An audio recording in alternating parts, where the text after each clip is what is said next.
जिसमें अमृत ज्ञान है मानक भगत वैराग। गुरु ग्रंथ साहिब उदद बंदों कर अनुराग। श्री सतगुर शब्द कमाए जिन जीते पंच विकार। तिन संतन को बंदना सिर चरणन पगतार। दोहरा तम अज्ञान विनाशनी देत ज्ञान उर नैन। श्री सरस्वती सुमत दा जय जय बसिए बैन। ਵਾਹਿਗੁਰੂ ਜੀ ਕਾ ਖਾਲਸਾ ਵਾਹਿਗੁਰੂ ਜੀ ਕੀ ਫਤਿਹ। दोहरा तम अज्ञान विनाशनी देत ज्ञान उर नैन। ਸ੍ਰੀ ਨਾਨਕ ਪ੍ਰਕਾਸ਼ ਗ੍ਰੰਥ ਅਧਿਆਏ 19ਵਾਂ ਉਤਰਾਰਧ। ਕਵੀ ਸੰਤੋਖ ਸਿੰਘ ਜੀ ਮੰਗਲ ਕਰਦੇ ਹਨ ਵਿਦਿਆ ਦਾ।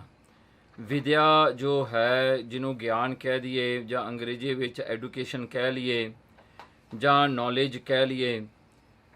ਤਮ ਅਗਿਆਨ ਵਿਨਾਸ਼ਨੀ, ਹੇ ਵਿਦਿਆ ਤੂੰ ਅਗਿਆਨਤਾ ਇਗਨੋਰੈਂਸ ਜਾਂ ਜਿਹੜਾ ਹੈ ਇਹ ਹਨੇਰਾ ਜਿਹੜਾ ਹੈ ਤੂੰ ਦੂਰ ਕਰਨ ਵਾਲੀ ਹੈ। देत ज्ञान उर नैन। ਤੇ ਗਿਆਨ ਨੂੰ ਦੇਣ ਵਾਲੀ ਹੈ ਜਿਹਦੇ ਕਰਕੇ ਉਰ ਨੈਣ ਹਿਰਦੇ ਦੇ ਅੱਖਾਂ ਲੱਗ ਜਾਂਦੀਆਂ ਨੇ। ਹਿਰਦੇ ਵਿੱਚ ਤੂੰ ਨੈਣ ਜਿਹੜਾ ਹੈ ਦੇਖਣ ਦੀ ਸ਼ਕਤੀ ਨੂੰ ਪਾਉਣ ਵਾਲੀ ਹੈ ਜਾਂ ਹਿਰਦੇ ਦੇ ਵਿੱਚ ਵਿਚਾਰ ਕਰਨ ਦੀ ਸ਼ਕਤੀ ਤੂੰ ਦੇਣ ਵਾਲੀ ਹੈ। ਹੇ ਵਿਦਿਆ ਤੇਰੇ ਕਰਕੇ ਹਿਰਦੇ ਦੇ ਵਿੱਚ ਜਿਹੜਾ ਹੈ ਗਿਆਨ ਨੂੰ ਸਮਝਣ ਦੀ ਸ਼ਕਤੀ ਪ੍ਰਾਪਤ ਹੁੰਦੀ ਹੈ ਤੇ ਸੱਚ ਦੇਖਣ ਦੀ ਸ਼ਕਤੀ ਪ੍ਰਾਪਤ ਹੁੰਦੀ ਹੈ। श्री सरस्वती सुमत दा जय जय बसिए बैन। ਸ੍ਰੀ ਜੇ ਮਾਇਆ ਦੇ ਪਤੀ ਹੈ ਪਰਮੇਸ਼ਰ ਸਰੂਪ ਆਪ ਜੀ ਦੀ ਜੋ ਬਣਾਈ ਹੋਈ ਵਿਦਿਆ ਹੈ ਜਿਹਨੂੰ ਸਰਸਵਤੀ ਵੀ ਕਿਹਾ ਜਾਂਦਾ ਹੈ ਉਹ ਸੁਮਤ ਸ੍ਰਿਸ਼ਟ ਮਤ ਦੇਣ ਵਾਲੀ ਹੈ ਤੇ ਜਿਸ ਦਾ ਜਿਹੜਾ ਹੈ ਜੈ ਜੈਕਾਰ ਉਸ ਦਾ ਜਿਹੜਾ ਹੈ ਕਰਾ ਦਿੰਦੀ ਹੈ। ਜਿਹਦੇ ਵੀ ਜਿਹੜਾ ਹਨ ਬੋਲਾਂ ਦੇ ਵਿੱਚ ਉਹ ਆ ਕੇ ਵਸ ਜਾਂਦੀ ਹੈ।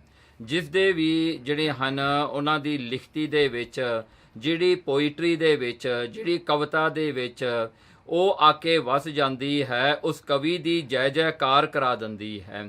ਇਸ ਪ੍ਰਕਾਰ ਕਰਕੇ ਇਹ ਵਿਦਿਆ ਜਿਹੜੀ ਹੈ ਇਸ ਸੰਸਾਰ ਵਿੱਚ ਵੀ ਜੈ ਕਰਾਉਣ ਵਾਲੀ ਹੈ ਤੇ ਪਰਲੋਕ ਵਿੱਚ ਵੀ ਜੈ ਕਰਾਉਣ ਵਾਲੀ ਹੈ। ਇਹ ਵਿਦਿਆ ਮਿੱਤਰਤਾ ਦੇ ਵਿੱਚ ਵੀ ਜੈ ਕਰਾਉਣ ਵਾਲੀ ਹੈ ਤੇ ਦੁਸ਼ਮਣ ਦੇ ਵਿੱਚ ਵੀ ਜੈ ਕਰਨ ਵਾਲੀ ਹੈ। ਇਹ ਵਿਦਿਆ ਜਿਹੜੀ ਹੈ ਗਿਆਨੀ ਪੁਰਸ਼ ਵਾਸਤੇ ਵੀ ਜੈ ਜੈਕਾਰ ਹੈ, ਅਗਿਆਨੀ ਪੁਰਸ਼ ਵਾਸਤੇ ਵੀ ਜੈ ਜੈਕਾਰ ਹੈ। ਇਸ ਪ੍ਰਕਾਰ ਕਰਕੇ ਕਵੀ ਸੰਤੋਖ ਸਿੰਘ ਜੀ ਇਹ ਜਿਹੜਾ ਹੈ ਮੰਗਲ ਕਰਕੇ ਇੱਕ ਪ੍ਰਾਰਥਨਾ ਅਰਦਾਸ ਕਰਦੇ ਹਨ।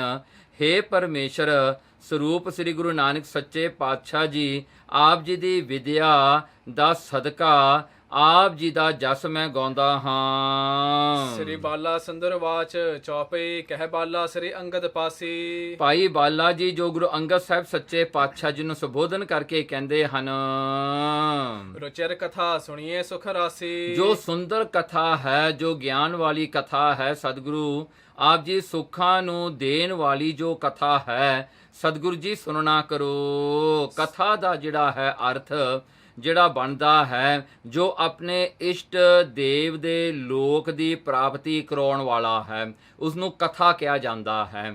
ਜਿਹੜਾ ਕਿ ਇੱਕ ਵਸੀਲਾ ਬਣਦਾ ਹੈ ਉਸ ਆਪਣੇ ਇਸ਼ਟ ਦੇਵ ਦੇ ਲੋਕ ਦੀ ਪ੍ਰਾਪਤੀ ਹੋਣ ਦਾ ਤੇ ਆਪਣੇ ਇਸ਼ਟ ਦੇਵ ਦੇ ਵਿੱਚ ਸਮਾਉਣ ਦਾ ਜਿਹੜਾ ਹੈ ਪ੍ਰਯੋਜਨ ਕਰਕੇ ਜਿਹਦੇ ਕਰਕੇ ਆਪਾਂ ਇੱਕ ਹੋ ਜਾਂਦੇ ਹਾਂ ਪਰਮੇਸ਼ਰ ਦੇ ਨਾਲ। ਸੋ ਉਹ ਕਥਾ ਹੈ ਸੁਣਨਾ ਕਰੋ ਜੀ। श्री गुरसों बोलियो मर्दाना। ਸ੍ਰੀ ਗੁਰੂ ਸੋ ਗੁਰੂ ਨਾਨਕ ਸਾਹਿਬ ਸੱਚੇ ਪਾਤਸ਼ਾਹ ਜੀ ਨੂੰ ਭਾਈ ਮਰਦਾਨਾ ਨੇ ਬੇਨਤੀ ਕੀਤੀ। सब ही दीप दिखाओ महाना। ਸਤਿਗੁਰੂ ਸੱਚੇ ਪਾਤਸ਼ਾਹ ਜੀ ਮੈਂ ਸੁਣਿਆ ਹੈ ਕਿ ਦੀਪ ਹੁੰਦੇ ਨੇ ਸੋ ਉਹ ਦੀਪ ਜਿਹੜੇ ਹਨ ਉਹ ਸਾਰੇ ਜਿਹੜੇ ਹਨ ਮੈਨੂੰ ਦਿਖਾਉਣਾ ਕਰੋ। ਮੈਂ ਸੁਣਿਆ ਹੈ ਕਿ ਬਹੁਤ ਮਹਾਨ ਹਨ, ਇੱਕ ਦੀਪ ਦੂਜੇ ਦੀਪ ਨਾਲੋਂ ਵੱਖਰਾ ਹੈ। ਸੋ ਇਹ ਹਿੱਸੇ ਹਨ ਜੋ ਆਪ ਜੀ ਦੀ ਜਿਹੜੀ ਹਨ ਰਚਨਾ ਦੇ ਵਿੱਚ ਹੈ, ਆਪ ਜੀ ਦੀ ਕ੍ਰੀਏਸ਼ਨ ਦੇ ਵਿੱਚ ਹੈ। ਇਹ ਲਾਲਸ ਮੇਰੇ ਮਨ ਮਾਹੀ। ਇਹ ਇੱਕ ਲਾਲਸਾ ਹੈ ਮੇਰੇ ਮਨ ਦੇ ਵਿੱਚ, ਇੱਕ ਇੱਛਾ ਹੈ ਮੇਰੇ ਮਨ ਦੇ ਵਿੱਚ। ਦੇਖੋ ਸਪਤ ਦੀਪ ਜੋ ਆਹੀ। ਸੋ ਇਹ 7 ਦੀਪ ਹਨ, ਇਹਨਾਂ ਦੀ ਗਿਣਤੀ 7 ਹੈ। ਸੱਤ ਇਹ ਦੀਪ ਹਨ, ਇਹ ਸਾਰੇ ਹੀ ਦੀਪਾਂ ਦਾ ਮੈਨੂੰ ਜਿਹੜਾ ਹੈ ਦਰਸ਼ਨ ਕਰਾਓ। ਮੈਂ ਇਹਨਾਂ ਨੂੰ ਵਿਜ਼ਿਟ ਕਰਨਾ ਚਾਹੁੰਦਾ ਹਾਂ, ਮੈਂ ਇਹਨਾਂ ਨੂੰ ਦੇਖਣਾ ਚਾਹੁੰਦਾ ਹਾਂ। ਸਰਬ ਪ੍ਰਕਾਰ ਸਮਰੱਥ ਸੁਆਮੀ, ਕਿਉਂਕਿ हे ਸੱਚੇ ਪਾਤਸ਼ਾਹ ਸਤਿਗੁਰੂ ਗੁਰੂ ਨਾਨਕ ਸੱਚੇ ਪਾਤਸ਼ਾਹ ਜੀ, ਆਪ ਜੀ ਸਰਬ ਕਲਾ ਸਮਰੱਥ ਹੋ। ਆਪ ਜੀ ਦੇ ਵਿੱਚ ਇਹ ਕੈਪੇਬਿਲਿਟੀ ਹੈ, ਆਪ ਜੀ ਦੇ ਵਿੱਚ ਉਹ ਪਹੁੰਚ ਹੈ, ਜਿਹਦੇ ਕਰਕੇ ਆਪ ਜੀ ਮੈਨੂੰ ਸਾਰੇ ਹੀ ਦੀਪਾਂ ਦੇ ਦਰਸ਼ਨ ਕਰਾ ਸਕਦੇ ਹੋ। ਜਹ ਚਾਹੋ ਤਹ ਕੇ ਤੁਮ ਗਾਮੀ, ਕਿਉਂਕਿ ਤੁਸੀਂ ਸੁਆਮੀ ਹੋ ਪਾਤਸ਼ਾਹ ਜੀ, ਇਸ ਕਰਕੇ ਜੈ ਚਾਹੋ, ਜਿੱਥੇ ਤੁਸੀਂ ਚਾਹੁੰਦੇ ਹੋ ਉੱਥੇ ਤੁਸੀਂ ਜਾ ਸਕਦੇ ਹੋ। ਤੁਹਾਨੂੰ ਰੋਕਣ ਵਾਲਾ ਕੋਈ ਨਹੀਂ ਹੈਗਾ, ਟੋਕਣ ਵਾਲਾ ਕੋਈ ਨਹੀਂ ਹੈਗਾ। ਸਤਿਗੁਰੂ ਜੀ ਤੁਹਾਡੀ ਮਰਜ਼ੀ ਹੈ, ਜਿੱਥੇ ਤੁਸੀਂ ਜਾਣਾ ਹੈ ਫੈਸਲਾ ਤੁਸੀਂ ਆਪ ਕਰਨਾ ਹੈ। ਸੁਣ ਕੇ ਬੋਲੇ ਕਿਰਪਾ ਨਿਧਾਨਾ, ਸਤਿਗੁਰੂ ਗੁਰੂ ਨਾਨਕ ਸੱਚੇ ਪਾਤਸ਼ਾਹ ਜੀ ਭਾਈ ਮਰਦਾਨੇ ਦੀ ਇਹ ਬੇਨਤੀ ਨੂੰ ਸੁਣ ਕਰਕੇ ਸਤਿਗੁਰੂ ਜੀ ਜੋ ਕਿਰਪਾ ਦੇ ਖਜ਼ਾਨੇ ਹਨ, ਸਤਿਗੁਰੂ ਗੁਰੂ ਨਾਨਕ ਸਾਹਿਬ ਜੀ ਨੇ ਬਚਨ ਕੀਤੇ। ਉੱਤਮ ਜੰਬੂ ਦੀਪ ਮਹਾਨਾ, ਦੇ ਕਹਿੰਦੇ ਮਰਦਾਨਿਆਂ ਉੱਤਮ ਜੰਬੂ ਦੀਪ ਮਹਾਨਾ। ਇਹ 7 ਦੀਪ ਜਿਹੜੇ ਹਨ, ਇਹਨਾਂ ਵਿੱਚੋਂ ਸਭ ਤੋਂ ਮਹਾਨ ਦੀਪ ਜਿਹੜਾ ਹੈ ਉਹਨੂੰ ਜੰਬੂ ਦੀਪ ਕਹਿੰਦੇ ਹਨ। ਜੰਬੂ ਦੀਪ ਜਿਹੜਾ ਹੈ ਇਹਨੂੰ ਮਹਾਨ ਕਿਉਂ ਕਿਹਾ ਹੈ? ਦੇਖੋ ਹੁਣ ਇਹ 7 ਦੀਪ ਨੇ। ਜਿਹੜਾ ਜੰਬੂ ਦੀਪ ਹੈ ਉਹ ਇਹ ਦੀਪ ਹੈ ਜਿੱਥੇ ਆਪਾਂ ਜਿਉਂਦਿਆਂ ਜੀ ਇਹ ਦੁਨੀਆ ਵਿੱਚ ਰਹਿੰਦੇ ਹਾਂ। ਇਸ ਵਰਲਡ ਨੂੰ ਜਿਹੜਾ ਹੈ ਆਪਾਂ ਇਹਨੂੰ ਜੰਬੂ ਦੀਪ ਕਿਹਾ ਜਾਂਦਾ ਹੈ। ਇਹ ਜੰਬੂ ਦੀਪ ਜਿਹੜਾ ਹੈ ਇਸ ਦਾ ਨਾਂ ਵੀ ਇਸ ਕਰਕੇ ਪਿਆ ਹੈ ਕਿਉਂਕਿ ਜਾਮਣ ਤੋਂ ਪਿਆ ਹੈ, ਜਿਹੜੇ ਬੈਰਿਸ ਹੁੰਦੇ ਹਨ। ਸੋ ਇਸ ਕਰਕੇ ਇਹਨੂੰ ਜੰਬੂ ਦੀਪ ਕਿਹਾ ਜਾਂਦਾ। ਪਰ ਇਹ ਦੀਪ ਜਿਹੜਾ ਇਹ ਦਿਸ ਵਰਲਡ ਹੈ, ਇਹ ਦੁਨੀਆ ਹੈ ਜਿੱਥੇ ਆਪਾਂ ਜਨਮ ਲੈ ਕੇ ਆਪਾਂ ਹੁਣ ਆਏ ਹਾਂ। ਇਹ ਦੀਪ ਜਿਹੜਾ ਜੰਬੂ ਹੈ, ਮਹਾਰਾਜ ਜੀ ਕਹਿੰਦੇ ਇਹ ਮਹਾਨ ਹੈ। ਇਹ ਮਹਾਨ ਕਿਸ ਕਰਕੇ ਹੈ? ਕਿਉਂਕਿ ਸਤਿਗੁਰੂ ਜੀ ਅੱਗੇ ਭਾਈ ਮਰਦਾਨੇ ਨੂੰ ਸਮਝਾਉਂਦੇ ਹਨ, ਲੱਖ ਜੋਜਨ ਇਸਕੋ ਵਿਸਤਾਰੂ। ਦੇਖੋ ਇਹ ਜਿਹੜਾ ਹੈ ਇਹ ਜੰਬੂ ਦੀਪ ਜਿਹੜਾ ਹੈ ਇਹ 1 ਲੱਖ ਜੋਜਨ ਇਹਦਾ ਵਿਸਥਾਰ ਹੈ। ਲੱਖ ਮੀਨਸ 100,000। ਜੋਜਨ ਜਿਹੜਾ ਹੈ ਇਸ ਦੀ ਗਿਣਤੀ ਜਿਹੜੀ ਹੈ, ਜੇ ਜੋਜਨ ਸ਼ਬਦ ਦਾ ਆਪਾਂ ਅਰਥ ਕਰੀਏ ਤਾਂ ਇਸ ਦਾ ਜਿਹੜਾ ਮੀਨਿੰਗ ਬਣਦਾ ਹੈ ਮੂਲ ਜੋੜਨਾ, ਜੋੜਨ ਦਾ, ਮੂਲ ਨੂੰ ਜੋੜਨਾ। ਸੋ ਕੋਈ ਚੀਜ਼ ਨੂੰ ਜੋੜਨਾ ਜਾਂ ਕੋਈ ਚੀਜ਼ ਦਾ ਮੈਸ਼ਰਮੈਂਟ ਕਰਨਾ। ਸੋ ਇਹ ਜਿਹੜਾ ਹੈ ਆਮ ਕਰਕੇ ਪੁਰਾਣੇ ਸਮਿਆਂ ਦੇ ਵਿੱਚ ਜੋਜਨ ਜਿਹੜਾ ਹੋਇਆ ਕਰਦਾ ਸੀ, ਜਿਵੇਂ ਇੱਕ ਬੈਲਾਂ ਦਾ ਜੋੜਾ ਹੁੰਦਾ ਹੈ। ਹੁਣ ਬੈਲਾਂ ਦਾ ਜੋੜਾ ਕੀ ਹੁੰਦਾ? 2 ਬੈਲ ਹੁੰਦੇ ਨੇ। ਸੋ ਇੱਕ ਗੱਡੇ ਨੂੰ ਉਹਨਾਂ ਨੂੰ ਲਾਇਆ ਜਾਵੇ ਤੇ ਉਹ ਗੱਡੇ ਜਿਹੜਾ ਹੈ ਖਿੱਚ ਕਰਕੇ ਇਹ 2 ਬੈਲ ਜਿੱਥੋਂ ਤੱਕ ਜਾ ਸਕਣ ਉਹਨੂੰ 1 ਜੋਜਨ ਮੰਨਿਆ ਜਾਂਦਾ ਹੈ। ਬੈਲਾਂ ਦੀ ਉਹ ਤਾਕਤ ਹੈ, ਉਹ ਸਟਰੈਂਗ ਹੈ, ਉਹ ਗੱਡੇ ਨੂੰ ਖਿੱਚ ਕਰਕੇ ਜਿਹੜਾ ਹਨ ਜਿੱਥੋਂ ਤੱਕ ਉਹ ਜਾ ਸਕਣ ਉਹਨੂੰ 1 ਜੋਜਨ ਮੰਨਿਆ ਜਾਂਦਾ ਹੈ। ਇਹ ਪੁਰਾਣੀ ਗਿਣਤੀ ਹੈ। ਸੋ ਇਸ ਕਰਕੇ ਜਦੋਂ ਸਮਾਂ ਬਦਲਿਆ ਹੈ, ਇਹਦੀ ਗਿਣਤੀ ਦੇ ਜਿਹੜੇ ਮੈਸ਼ਰਮੈਂਟ ਯੂਨਿਟਸ ਹਨ ਇਹ ਬਦਲਦੇ ਰਹੇ ਹਨ। ਸੋ ਯੋਜਨ ਜਿਹੜਾ ਹੈ, ਜੇ ਮਗਧ ਵਾਲਿਆਂ ਨੂੰ ਜੇ ਪੁੱਛੀਏ ਤਾਂ ਉਹ ਕਹਿੰਦੇ ਹਨ ਕਿ 16,000 ਹੱਥ। 16,000 ਹੱਥ ਜਿਹੜਾ ਇਹ ਇੱਕ ਹੱਥ ਹੁੰਦਾ ਹੈ, ਇੱਥੋਂ ਤੋਂ ਲੈ ਕੇ ਇੱਥੋਂ ਤੱਕ ਹੱਥ ਕਹਿੰਦੇ ਹਾਂ। 16,000 16,000 ਹੱਥ, ਜਾਂ ਇਹ ਇਕੁਅਲਨ ਬਣਦਾ ਹੈ 8,000 ਗੱਜ। ਸੋ 19 ਜਿਹੜਾ ਹਨ ਲੈਂਥ ਨੂੰ ਜੋਜਨ ਕਿਹਾ ਜਾਂਦਾ ਹੈ। ਜਾਂ ਜਿਹੜਾ ਹਨ ਲੀਲਾਵਤੀ ਵਾਲੇ ਹਨ ਉਹ 32,000 ਹੱਥ ਨੂੰ, 32,000 ਮੀਨਸ 32,000 ਹੱਥਾਂ ਨੂੰ 1 ਜੋਜਨ ਮੰਨਦੇ ਨੇ। ਪਰ ਜਿਹੜੇ ਚਾਈਨੀਜ਼ ਲੋਕ ਨੇ ਉਹਨਾਂ ਨੇ ਮੰਨਿਆ ਹੈ ਕਿ ਜਿਹੜਾ ਹੈ 40 ਲੀ ਦਾ 1 ਜੋਜਨ ਬਣਦਾ ਹੈ। ਸੋ 40 ਲੀ ਜਿਹੜਾ ਹੈ ਉਹਨਾਂ ਨੇ ਮੰਨਿਆ ਕਿ 1 ਜੋਜਨ ਬਣਦਾ ਹੈ। ਚਲੋ ਹੁਣ ਇੱਕ ਜਿਹੜਾ ਹੈ 1 ਲੀ ਜਿਹੜਾ ਹੈ ਉਹ ਵੀ ਜਿਹੜਾ ਹੈ ਉਸ ਦੀ ਵੀ ਗਿਣਤੀ ਹੈ। ਚਲੋ ਹੁਣ ਆਪਾਂ ਇਹ ਹਿਸਾਬ ਕਰ ਲਈਏ ਕਿ ਅੱਟਾ ਸੱਟਾ ਲਾ ਕੇ ਇਸ ਦਾ ਜਿਹੜਾ ਹੈ ਇਹ ਇਸ ਤਰ੍ਹਾਂ ਦਾ ਐਸਟੀਮੇਟ ਬਣਦਾ ਹੈ ਕਿ 6.6 ਮਾਈਲਸ ਜਾਂ 7 ਮਾਈਲਸ ਦਾ 1 ਜੋਜਨ ਬਣਦਾ ਹੈ। ਸੋ ਇਸ ਤਰ੍ਹਾਂ ਕਰਕੇ ਆਪਾਂ ਚੱਲੀਏ। ਕਹਿੰਦੇ ਇਹ ਜਿਹੜਾ ਜੰਬੂ ਦੀਪ ਹੈ ਇਹ ਜਿਹੜਾ ਹੈ ਇਸ ਦਾ ਇਸ ਤਰ੍ਹਾਂ ਕਰਕੇ ਇਸ ਦਾ ਗਿਣਤੀ ਬਣਦੀ ਹੈ। ਇੱਕ ਹੋਰ ਕੋਹ ਹੁੰਦਾ ਹੈ। ਹੁਣ ਜਿਹੜਾ ਕੋਹ ਹੁੰਦਾ ਹੈ ਉਹ ਜੋਜਨ ਨਾਲੋਂ ਛੋਟਾ ਹੁੰਦਾ ਹੈ। ਕੋਹ ਜਿਹੜਾ ਹੈ ਉਹ ਇਹ ਮੈਸ਼ਰਮੈਂਟ ਹੈ ਲੈਂਥ ਦਾ ਕਿ ਜੇ ਇੱਕ ਗਾਂ ਰੰਬਣ ਕਰੇ, ਰੰਬਣ ਹੁੰਦਾ ਮੂੰਹ ਕਰੇ, ਉਹ ਆਵਾਜ਼ ਕੱਢੇ, ਉਹਦੀ ਆਵਾਜ਼ ਜਿੱਥੇ ਤੱਕ ਪਹੁੰਚਦੀ ਹੈ ਉਹਨੂੰ 1 ਕੋਹ ਮੰਨਿਆ ਜਾਂਦਾ ਹੈ। ਸੋ ਇਸ ਪ੍ਰਕਾਰ ਕਰਕੇ ਇਹਦੀ ਪੁਰਾਣੀ ਜਿਹੜੀ ਮਿਣਤੀ ਹੈ ਨਾ, ਉਹਨਾਂ ਦੇ ਹਿਸਾਬ ਨਾਲ 4,000 ਗੱਜ ਨੂੰ 1 ਕੋਹ ਮੰਨਦੇ ਹਨ, ਜਾਂ ਕਿ 8,000 ਹੱਥਾਂ ਦੀ ਲੰਬਾਈ ਨੂੰ 1 ਗੱਜ ਜਿਹੜਾ ਹਨ 1 ਕੋਹ ਮੰਨਿਆ ਜਾਂਦਾ ਹੈ।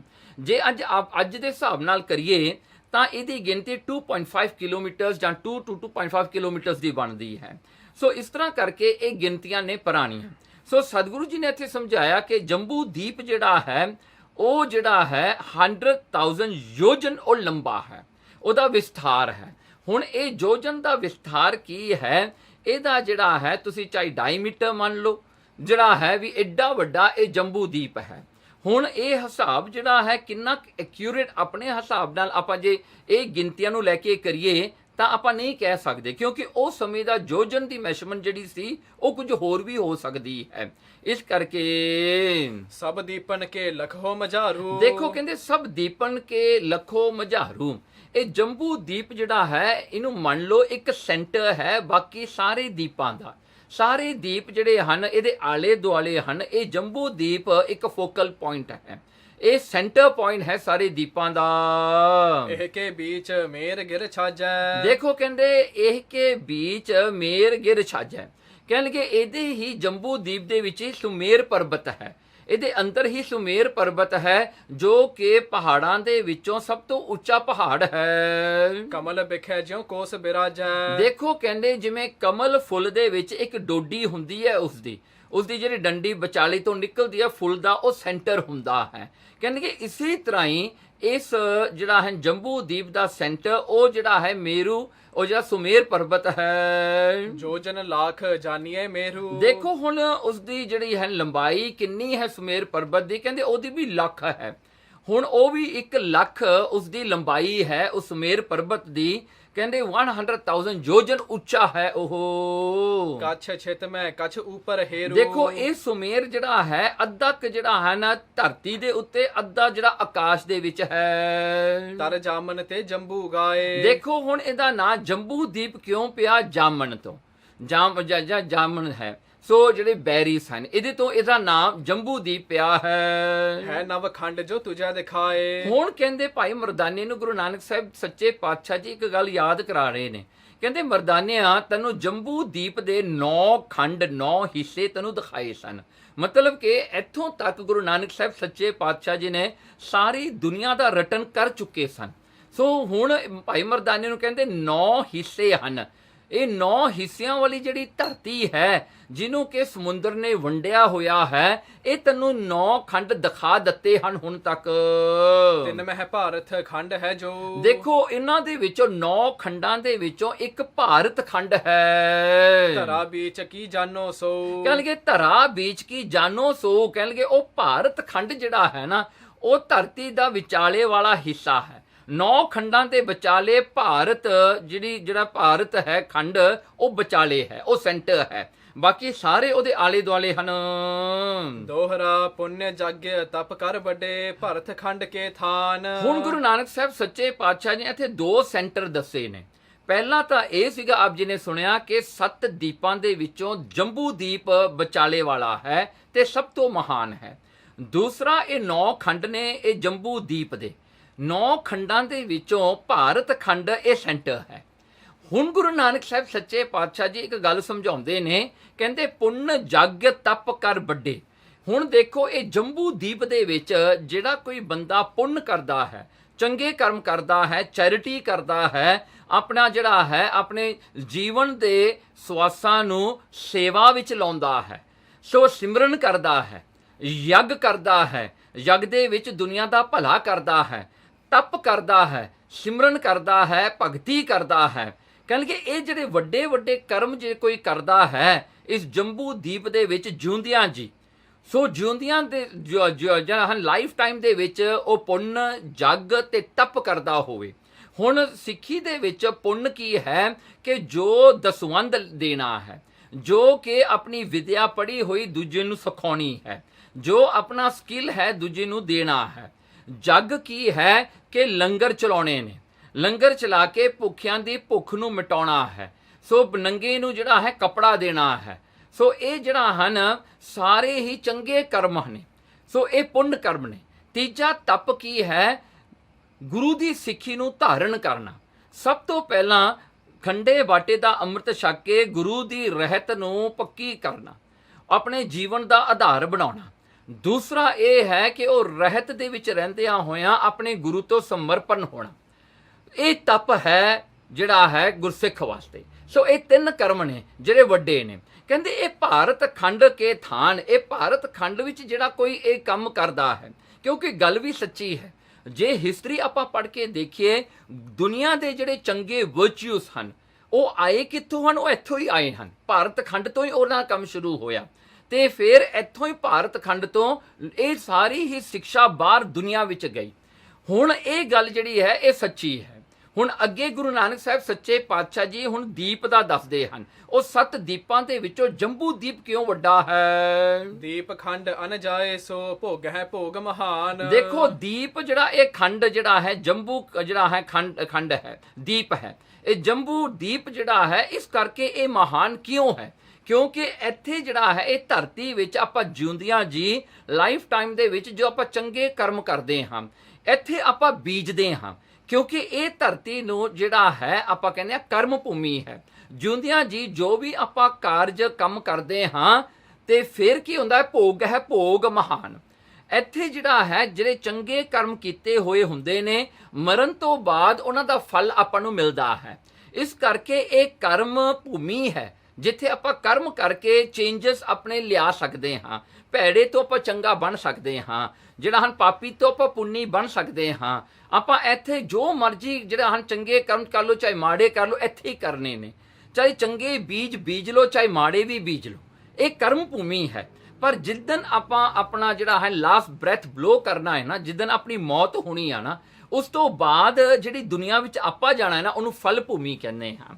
ਸੋ ਇਹ ਫਲ ਭੂਮੀ ਜਿਹੜੀ ਹੈ ਇਹ 6 ਦੀਪ ਬਾਕੀ ਦੇ ਨੇ, ਜਿੱਥੇ ਹੁਣ ਇਹ ਗੱਲ ਚੱਲ ਰਹੀ ਹੈ। ਗੁਰੂ ਨਾਨਕ ਸਾਹਿਬ ਸੱਚੇ ਪਾਤਸ਼ਾਹ ਜੀ ਇਹ ਗੱਲ ਭਾਈ ਮਰਦਾਨੇ ਨੂੰ ਸਮਝਾ ਰਹੇ ਨੇ ਕਿ ਇਹ ਜੰਬੂ ਦੀਪ ਜਿਹੜਾ ਕਰਮ ਭੂਮੀ ਹੈ ਤੇ ਬਾਕੀ ਦੇ 6 ਦੀਪ ਜਿਹੜੇ ਨੇ ਉਹ ਫਲ ਭੂਮੀ ਹੈ। ਉੱਥੇ ਜਾ ਕੇ ਭੋਗਣਾ ਹੀ ਹੈ, ਉੱਥੇ ਕੁਝ ਬਦਲ ਨਹੀਂ ਸਕਦਾ। ਮਰ ਕੇ ਬੰਦਾ ਕੁਝ ਨਹੀਂ ਬਦਲ ਸਕਦਾ, ਜਿਉਂਦਿਆਂ ਜੀ ਉਹ ਬਦਲ ਸਕਦਾ ਹੈ।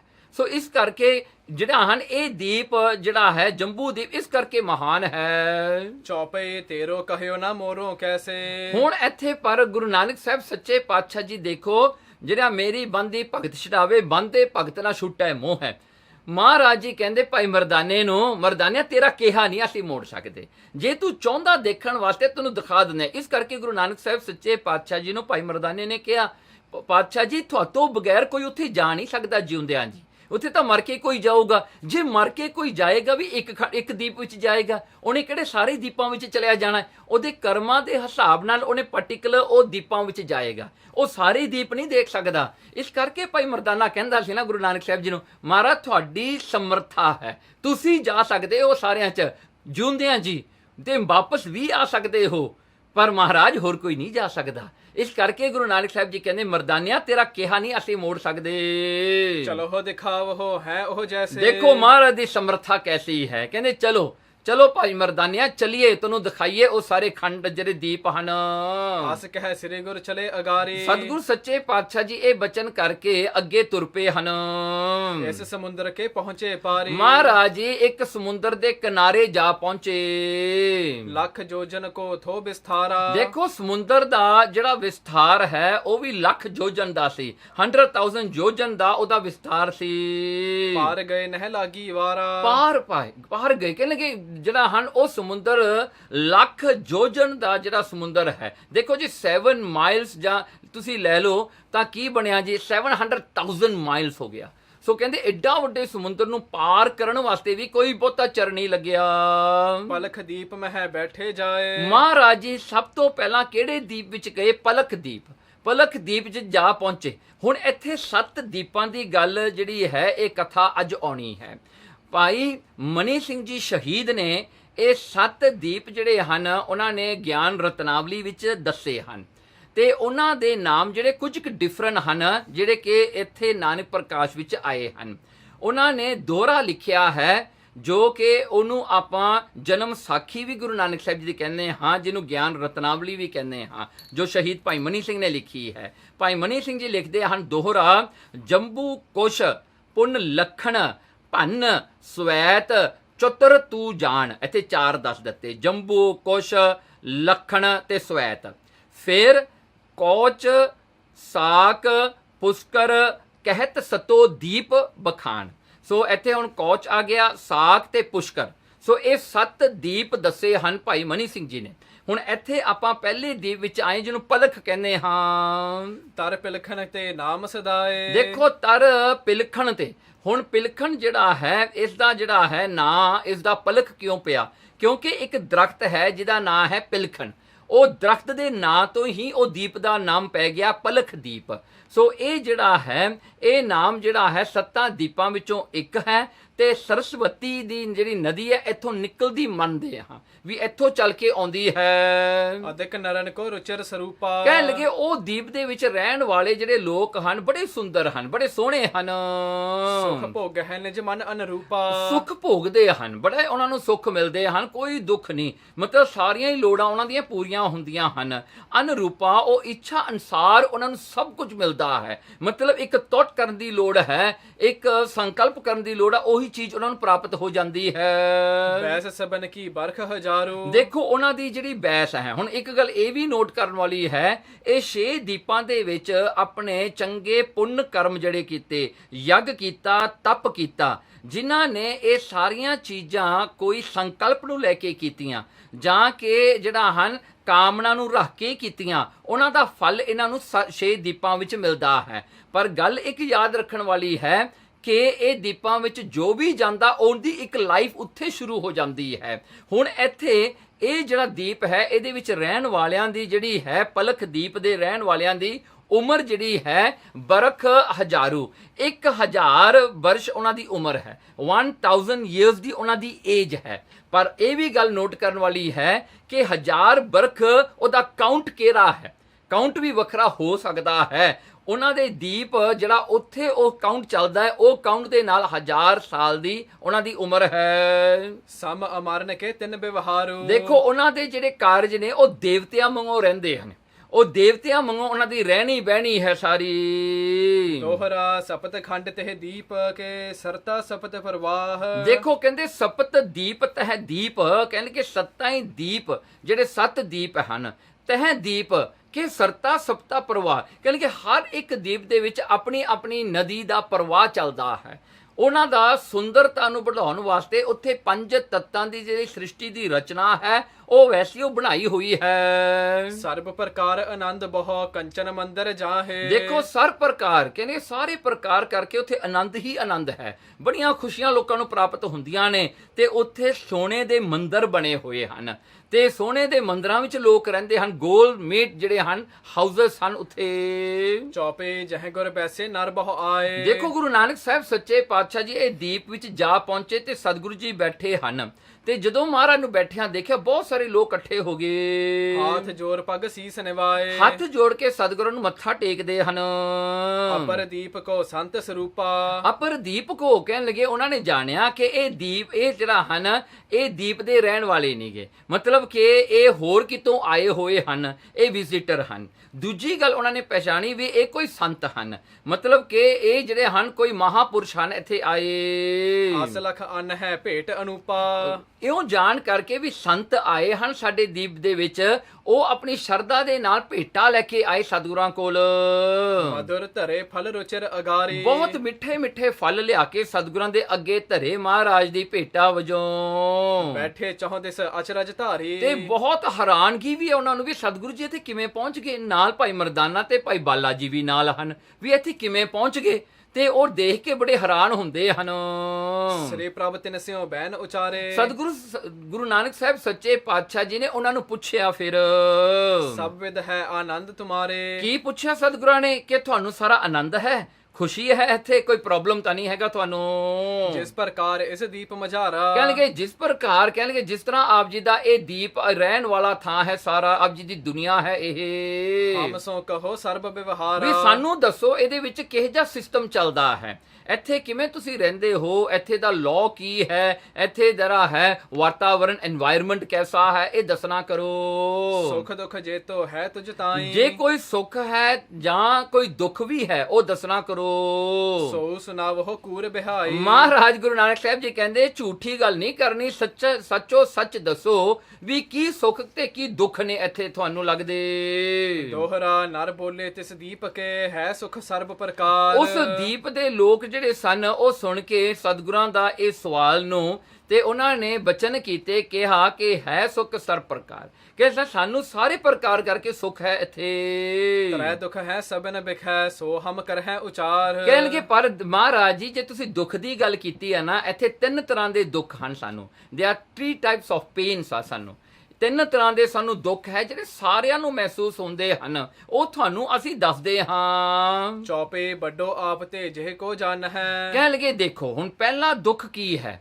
ਕਹਿੰਦੇ ਜਦੋਂ ਕੋਈ ਆਪਾਂ ਆਪਣੇ ਨਾਲੋਂ ਕੋਈ ਵੱਡੇ ਨੂੰ ਦੇਖਦੇ ਹਾਂ, ਤਿਹ ਸੋ ਮਨ ਮਹਿ ਮਤ ਸਰ ਠਾਨ ਹੈ। ਉਹਨੂੰ ਦੇਖ ਕੇ, ਵੱਡੇ ਨੂੰ ਦੇਖ ਕੇ, ਵੱਡੇ ਨੂੰ ਮਤਲਬ ਕਿ ਜੇ ਉਹ ਆਪਾਂ ਤੋਂ ਜ਼ਿਆਦਾ ਅਮੀਰ ਹੈ, ਜੇ ਉਹ ਆਪਾਂ ਤੋਂ ਜ਼ਿਆਦਾ ਗਿਆਨਵਾਨ ਹੈ, ਜੇ ਉਹ ਆਪਾਂ ਤੋਂ ਜ਼ਿਆਦਾ ਇਨਫਲੂਐਂਸ਼ੀਅਲ ਹੈ, ਜਾਂ ਆਪਣੇ ਨਾਲੋਂ ਉਹਦੇ ਕੋਲ ਜਿਹੜਾ ਹੈ ਜ਼ਿਆਦਾ ਜਿਹੜਾ ਪਰਿਵਾਰ ਵੱਡਾ ਹੈ, ਘਰ ਵੱਡਾ ਹੈ, ਸੋ ਜਿਹੜਾ ਹੈ ਜੋ ਵੀ ਕੋਈ ਆਪਾਂ ਨੂੰ ਆਪਣੇ ਨਾਲੋਂ ਵੱਡਾ ਦਿਸਦਾ ਹੈ ਤਾਂ ਕਹਿੰਦੇ ਤੈਸੋ ਮਨ ਮਹਿ ਮਤ ਸਰ ਠਾਨ ਹੈ। ਉਹਦੇ ਨਾਲ ਫਿਰ ਈਰਖਾ ਜਾਗਦੀ, ਆਪਾਂ ਜੈਲਸ ਹੁੰਦੇ ਹਾਂ, ਆਪਣੇ ਮਨ ਵਿੱਚ ਐਨਵੀ ਜਾਗਦੀ ਹੈ। ਲੱਗ ਕੋ ਦੇਖ ਗਰਭ ਔਰ ਧਰਹੀ। ਪਰ ਦੇਖੋ ਕਹਿੰਦੇ ਜੇ ਕੋਈ ਛੋਟਾ ਆਪਾਂ ਨੂੰ ਦਿਸੇ, ਜਿਹੜਾ ਕੋਈ ਆਪਣਾ ਤੋਂ ਕਮਜ਼ੋਰ ਹੋਵੇ, ਆਪਣੇ ਨਾਲੋਂ ਘੱਟ ਹੋਵੇ, ਲੈਸ ਹੋਵੇ, ਆਪਣੇ ਨਾਲੋਂ ਘੱਟ ਅਮੀਰ ਹੋਵੇ, ਆਪਣੇ ਨਾਲੋਂ ਉਹਦਾ ਘਰ ਵੀ ਛੋਟਾ ਹੋਵੇ, ਨੌਕਰੀ ਵੀ ਛੋਟੀ ਹੋਵੇ, ਉਹਨੂੰ ਦੇਖ ਕੇ ਹੰਕਾਰ ਹੁੰਦਾ ਹੈ। ਜੋ ਸਮ ਹੋਏ ਸਪਰਦਾ ਕਰਹੀ। ਪਰ ਜੇ ਕੋਈ ਆਪਣੇ ਵਰਗਾ ਹੋਵੇ, ਦ ਸੇਮ ਲੈਵਲ ਤੇ ਕੋਈ ਹੋਵੇ, ਤਾਂ ਉਹ ਆਪਾਂ ਨੂੰ ਕੰਪੀਟੀਟਰ ਲੱਗਦਾ ਹੈ।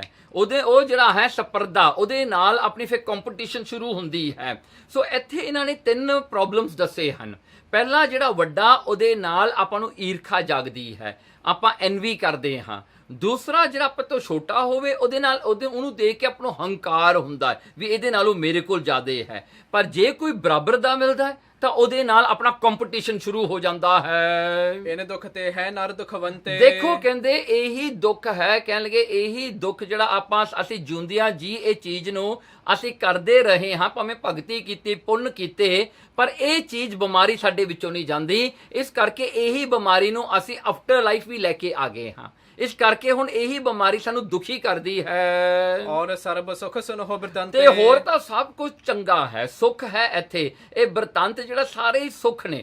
ਹੁਣ ਇੱਥੇ ਇਹਨਾਂ ਦੇ ਵਿੱਚ ਇਹ ਬਿਮਾਰੀ ਇਹ ਜਾਣਦੇ ਵੀ ਨੇ, ਇਹ ਅਹਿਸਾਸ ਕਰਦੇ ਨੇ ਵੀ ਇਹ ਸਾਡੇ ਵਿੱਚ ਇਹ ਹੁਣ ਨਹੀਂ ਹੋਣੀ ਚਾਹੀਦੀਆਂ, ਇਹ 3 ਜਿਹੜੀਆਂ ਦੱਸੀਆਂ ਹਨ। ਪਰ ਕਹਿੰਦੇ ਹਟਾ ਨਹੀਂ ਸਕਦੇ, ਕਿਉਂਕਿ ਉਹ ਪੁੰਨ ਧਰਤੀ, ਉਹ ਫਲ ਭੂਮੀ ਹੈ, ਉਹਦੇ ਵਿੱਚ ਬਦਲ ਨਹੀਂ ਸਕਦੇ। ਤਾਂ ਹੀ ਤਾਂ ਗੁਰੂ ਨਾਨਕ ਸਾਹਿਬ ਸੱਚੇ ਪਾਤਸ਼ਾਹ ਜੀ ਉੱਥੇ ਪਹੁੰਚੇ ਉਹ ਚੀਜ਼ ਨੂੰ ਬਦਲਾਉਣ ਵਾਸਤੇ, ਕਿਉਂਕਿ ਗੁਰੂ ਤੋਂ ਬਗੈਰ ਉੱਥੇ ਕੋਈ ਬਦਲਾ ਨਹੀਂ ਸਕਦਾ।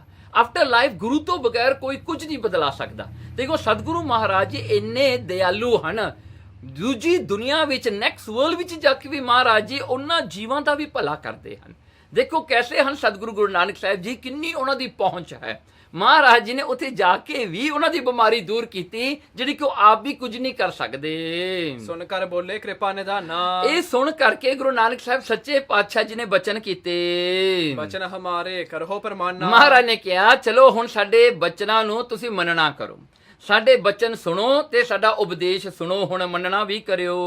ਇਹ तीनों ਦੁੱਖ ਜਾਏ ਭਲਾਈ। ਕਹਿਣਗੇ ਜਿਹਦੇ ਕਰਕੇ ਇਹ 3 ਦੁੱਖ ਦੂਰ ਹੋ ਜਾਣਗੇ ਜੇ ਤੁਸੀਂ ਸਾਡਾ ਉਪਦੇਸ਼ ਸੁਣੋਗੇ ਤੇ ਕਮਾਓਗੇ। ਸਦਾ ਆਨੰਦ ਰਹਿ ਤੁਮ ਤਾਈ। ਤੇ ਹਮੇਸ਼ਾ ਹੀ ਤੁਸੀਂ ਆਨੰਦ ਵਿੱਚ ਹੀ ਰਹੋਗੇ, ਜਿਹੜਾ ਹਰ ਵੇਲੇ। ਬੂਝਣ ਲਗੇ ਸੇ ਨਰ ਘਰ ਬੰਦੇ। ਤੇ ਉਹ ਫਿਰ ਪੁੱਛਣ ਲੱਗੇ, ਕਹਿਣਗੇ ਮਹਾਰਾਜ ਪੁੱਛਣ ਲੱਗੇ ਕਿ ਜਿਹੜਾ ਹੈ ਮਹਾਰਾਜ ਨੇ ਹੁਣ ਸੋਲੂਸ਼ਨ ਦੇਣ ਲੱਗੇ ਹਨ।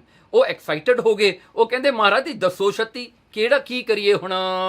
ਦੇਹੋ ਸੀਖ ਜਿਵ ਸਦਾ ਆਨੰਦੇ। ਹੱਥ ਜੋੜ ਕੇ ਸਤਿਗੁਰਾਂ ਦੇ ਅੱਗੇ ਕਹਿੰਦੇ ਮਹਾਰਾਜ ਸਾਨੂੰ ਸਿੱਖਿਆ ਦੇ ਦਿਓ, ਸਾਨੂੰ ਉਹ ਉਪਦੇਸ਼ ਦੇ ਦਿਓ ਜਿਹਦੇ ਕਰਕੇ ਅਸੀਂ ਹਮੇਸ਼ਾ ਹੀ ਆਨੰਦ ਵਿੱਚ ਰਹੀਏ। ਦੋਹਰਾ ਸਰਬ ਵਿਖੈ ਇੱਕ ਰਾਮ ਹੈ, ਰਾਮ ਬਿਨਾ ਨਹਿ ਕੋਏ। ਮਹਾਰਾਜ ਨੇ ਦੇਖੋ ਕੈਸਾ ਉਪਦੇਸ਼ ਦਿੱਤਾ।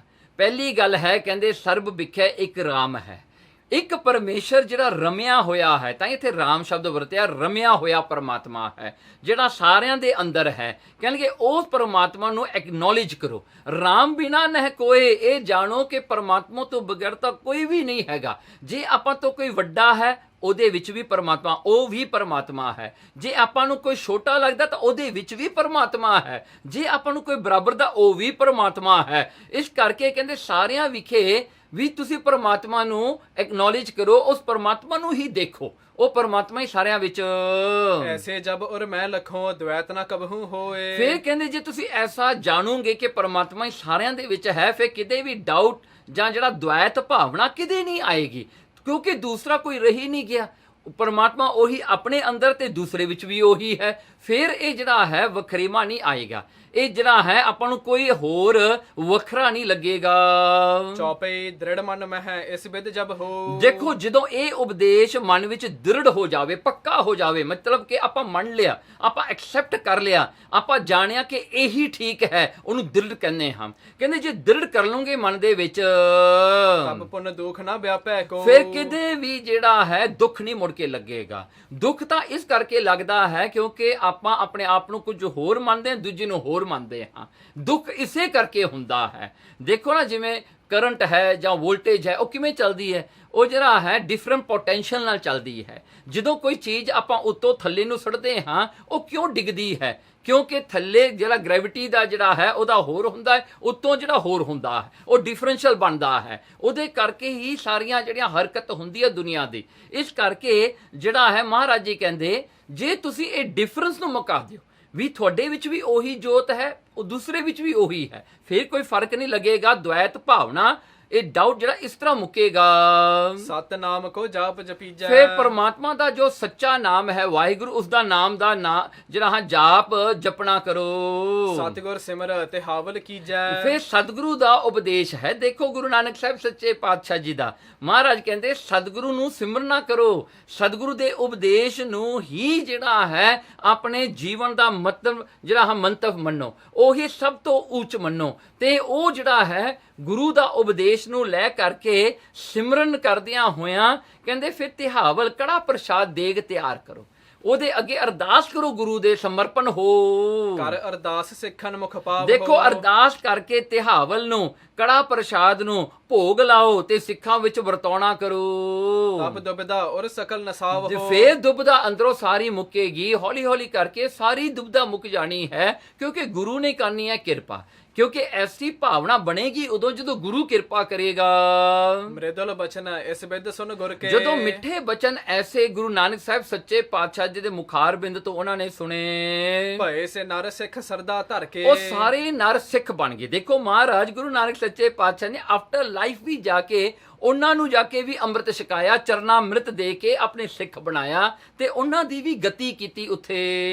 ਕਿਤਕ ਦਿਵਸ ਹੈ ਡੇਰਾ ਰਾਖਿਓ। ਮਹਾਰਾਜ ਨੇ ਕੁਝ ਕੁ ਦਿਨ ਉੱਥੇ ਰਹੇ। ਅਗਰਜ ਗਮਨ ਬਹੁਰ ਅਭਿਲਾਖਿਓ। ਸਤਿਗੁਰੂ ਜੀ ਨੇ ਫਿਰ ਇੱਛਾ ਕੀਤੀ ਵੀ ਅਸੀਂ ਅੱਗੇ ਵੀ ਜਾਣਾ ਹੈ, ਹੋਰ ਬਾਕੀ ਦੇ ਵੀ ਜਿਹੜੇ ਦੀਪ ਉੱਥੇ ਵੀ ਜਾਣਾ ਹੈ। 2 ਲੱਖ ਜੋਜਨ ਦੀਪ ਵਿਸਾਲਾ। ਦੇਖੋ 2 ਲੱਖ ਜੋਜਨ ਦੀਪ ਵਿਸਾਲਾ, ਕਹਿੰਦੇ 2 ਮੀਨਸ 2 ਜਿਹੜਾ 2,200,000 ਜੋਜਨ ਜਿਹੜਾ ਹੈ ਇਹ ਦੀਪ ਵੱਡਾ ਹੈ। ਉਲੰਘ ਗਏ ਸਗਰੋ ਤਤਕਾਲਾ। ਮਹਾਰਾਜ ਇਹ ਸਾਰਾ ਹੀ ਦੀਪ ਉਲੰਘ ਕਰਕੇ, ਇਹਨੂੰ ਸਾਰਾ ਪਾਰ ਕਰਕੇ ਅੱਗੇ ਚਲੇ ਗਏ। ਬਹੁਰੋ ਆਵਾ ਉਦਦ ਅਗਾਰੀ। ਕਿ ਫਿਰ ਅੱਗੇ ਬਹੁਤ ਵੱਡਾ ਸਮੁੰਦਰ ਆਇਆ। ਰਸ ਉਖ ਹੈ ਕੋ ਜੋ ਅਨੁਹਾਰੀ। ਦੇਖੋ ਕਹਿੰਦੇ ਸਮੁੰਦਰ ਦਾ ਜਿਹੜਾ ਹੈ ਪਾਣੀ, ਪਾਣੀ ਨਹੀਂ, ਖਾਰਾ ਪਾਣੀ ਨਹੀਂ, ਇਹਦੇ ਵਿੱਚ ਸ਼ੂਗਰ ਕੇਨ ਦਾ ਪਾਣੀ ਹੈ। ਸ਼ੂਗਰ ਕੇਨ ਦਾ ਜੂਸ ਮੰਨ ਲਈਏ, ਕਹਿਣਗੇ ਇਹ ਸਾਰਾ ਹੀ ਸਮੁੰਦਰ ਸ਼ੂਗਰ ਕੇਨ ਦਾ ਜਿਹੜਾ ਹੈ ਜੂਸ ਹੈ, ਸ਼ੂਗਰ ਕੇਨ ਹੈ ਸਾਰਾ ਹੀ ਜਿਹੜਾ ਹੈ ਪੱਕਾ। ਕਹਿੰਦਾ ਸਾਰਾ ਇਹ ਸਮੁੰਦਰ ਐਸਾ ਬਣਿਆ ਹੋਇਆ ਹੈ। ਹੁਣ ਇੱਥੇ ਵੀ ਜਿਹੜਾ ਹੈ ਕੋਈ ਸ਼ੱਕ ਨਾ ਕਰਿਓ ਵੀ ਇੱਥੇ ਜਿਹੜਾ ਹੈ ਕਿ ਸ਼ੂਗਰ ਕੇਨ ਦਾ ਕਿਵੇਂ ਹੋ ਗਿਆ ਜੀ। ਭਾਈ ਇਹ ਆਫਟਰ ਲਾਈਫ ਦੀ ਗੱਲ ਹੈ, ਇੱਥੇ ਤਾਂ ਕੁਝ ਵੀ ਹੋ ਸਕਦਾ ਹੈ। ਉਹ ਤਾਂ ਪਰਮਾਤਮਾ ਦੀ ਜਿਹੜੀ ਕੀਰਤੀ ਨੂੰ ਕੌਣ ਅੰਤ ਪਾ ਸਕਦਾ ਹੈ। 2 ਲੱਖ ਜੋਜਨ ਕੇਰ ਫਰਮਾਨਾ। ਹੁਣ ਦੇਖੋ ਸਮੁੰਦਰ ਜਿਹੜਾ ਸੀਗਾ ਉਹ ਵੀ ਜਿਹੜਾ ਹੈ ਜੋ ਸ਼ੂਗਰ ਕੇਨ ਦਾ ਜਿਹੜਾ ਹੈ ਸਮੁੰਦਰ ਹੈ ਉਹ ਵੀ ਐਡਾ ਵੱਡਾ ਹੈ। ਕਿੱਡਾ? 2 ਲੱਖ ਮਤਲਬ ਕਿ 200,000 ਜੋਜਨ ਉਹ ਵੱਡਾ ਹੈ। ਤੇ ਪਰ ਕੀਨ ਪ੍ਰਭੂ ਪ੍ਰਸਥਾਨਾ। ਮਹਾਰਾਜ ਨੇ ਉਹ ਸ਼ੂਗਰ ਕੇਨ ਦੇ ਸੀ ਦੇ ਉੱਤੇ ਸਤਿਗੁਰੂ ਜੀ ਆਪ ਤੁਰ ਕੇ ਲੰਘ ਗਏ ਜੀ, ਪਰ ਪਾਰ ਹੋ ਗਏ। ਪੱਗ ਅੰਗੁਸਤ ਨਾ ਕਹਿਠਾ ਭੀਨੋ। ਦੇਖੋ ਕਹਿੰਦੇ ਉਸ ਪਾਣੀ ਦੇ ਵਿੱਚ ਸ਼ੂਗਰ ਕੇਨ ਦੇ ਜੂਸ ਉੱਤੇ ਮਹਾਰਾਜ ਜੀ ਚੱਲਦੇ ਹਨ, ਪਰ ਉਹਨਾਂ ਦਾ ਅੰਗੂਠਾ ਵੀ ਜਿਹੜਾ ਹੈ ਗਿੱਲਾ ਨਹੀਂ ਹੋਇਆ, ਪਾਣੀ ਨਾਲ ਭਿੱਜਿਆ ਨਹੀਂ, ਵੈਟ ਨਹੀਂ ਹੋਇਆ। ਮਹਾਰਾਜ ਜੀ ਉੱਤੇ ਉੱਤੇ ਤੁਰਦੇ ਗਏ। ਚਲੇ ਸੂਖ ਸੋ ਹਮ ਭੀ ਤੀਨੋ। ਕਹਿਣ ਲੱਗੇ ਚੱਲੇ ਸੂਖ ਸੋ, ਕਹਿਣ ਭਾਈ ਬਾਲਾ ਜੀ ਕਹਿੰਦੇ ਅਸੀਂ ਤਿੰਨੇ ਹੀ ਬਸ ਭਾਈ ਮਰਦਾਨਾ, ਗੁਰੂ ਨਾਨਕ ਸਾਹਿਬ ਤੇ ਭਾਈ ਬਾਲਾ ਜੀ ਕਹਿੰਦੇ ਅਸੀਂ ਤਿੰਨੇ ਬੜੇ ਸੁੱਖ ਨਾਲ ਤੁਰ ਕੇ ਲੰਘੇ। ਪਾਰ ਕਰਾਰ ਹੁਤੋ ਜਹ ਥਾਈ। ਪਾਰ ਕਰਾਰ ਕਹਿੰਦੇ ਕਿ ਜਿਹੜਾ ਹਾਂ ਪਾਰਲਾ ਜਿਹੜਾ ਕਿਨਾਰਾ ਸੀਗਾ ਇਸ ਜਿਹੜਾ ਹਨ ਇਹ ਸੀ ਦਾ ਜੋ ਸ਼ੂਗਰ ਕੇਨ ਜੂਸ ਦਾ ਸੀ ਹੈ, ਇਹਦੇ ਪਾਰ ਜਦੋਂ ਅਸੀਂ ਹੋਏ ਤਹ ਪਹੁੰਚੇ ਜਸਪਤ ਜਗ ਸਾਈ। ਉੱਥੇ ਸਤਿਗੁਰੂ ਜੀ ਜੋ ਜਸਪਦ ਬਹੁਤ ਛੱਤੀ ਜਗ ਦੇ ਸਵਾਮੀ ਗੁਰੂ ਨਾਨਕ ਸਾਹਿਬ ਜੀ ਪਹੁੰਚ ਗਏ ਸਾਡੇ ਨਾਲ। ਸ਼ਾਲ ਮਲੀ ਸੋ ਦੀਪ ਸੁਹਾਵਾ। ਹੁਣ ਜਿਹੜਾ ਦੂਜਾ ਦੀਪ ਆਇਆ ਜਿਹਦਾ ਨਾਮ ਹੈ ਸ਼ਾਲ ਮਲੀ। ਸਾਲ ਮਲੀ ਇਹ ਦੀਪ ਹੈ।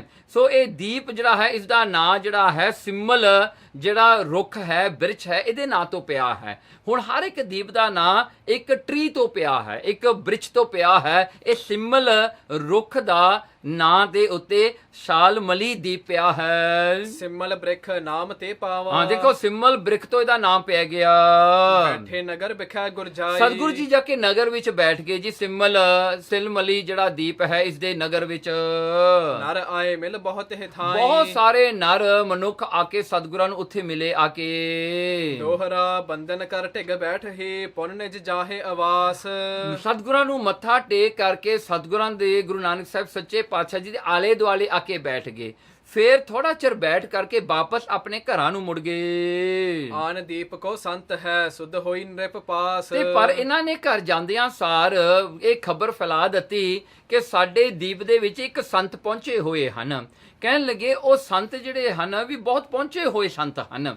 ਸੁਧ ਹੋਈ ਨਿਰਪਾਸ। ਇਹ ਗੱਲ ਜਿਹੜੀ ਰਾਜੇ ਨੂੰ ਵੀ ਪਤਾ ਲੱਗ ਗਈ। ਚੌਪੇ ਉੱਤਮ ਬਹੁਤ ਉਪਾਇਨ ਲਿਆਇਓ। ਕਹਿਣਗੇ ਬਹੁਤ ਸਾਰੀਆਂ ਉੱਤਮ ਵਸਤੂਆਂ ਲੈ ਕੇ ਉਹ ਰਾਜਾ ਸਤਿਗੁਰਾਂ ਦੇ ਦਰਸ਼ਨਾਂ ਵਾਸਤੇ ਪਹੁੰਚਿਆ।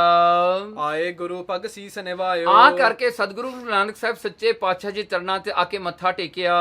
ਬੈਠਿਓ ਜਬ ਪ੍ਰਭ ਬਚਨ ਬਖਾਨਾ। ਜਦੋਂ ਬੈਠਿਆ ਇਹ ਰਾਜਾ ਗੁਰੂ ਨਾਨਕ ਸਾਹਿਬ ਸੱਚੇ ਪਾਤਸ਼ਾਹ ਜੀ ਦੇ ਕੋਲ ਤੇ ਮਹਾਰਾਜ ਉਸ ਵੇਲੇ ਬੈਠਿਓ ਜਬ ਪ੍ਰਭ ਬਚਨ ਬਖਾਨਾ। ਗੁਰੂ ਨਾਨਕ ਸਾਹਿਬ ਜੀ ਨੇ ਬਚਨ ਕੀਤੇ ਲੈ ਜਾਵੋ ਇਹ ਭੇਟ ਰਜਾਨਾ।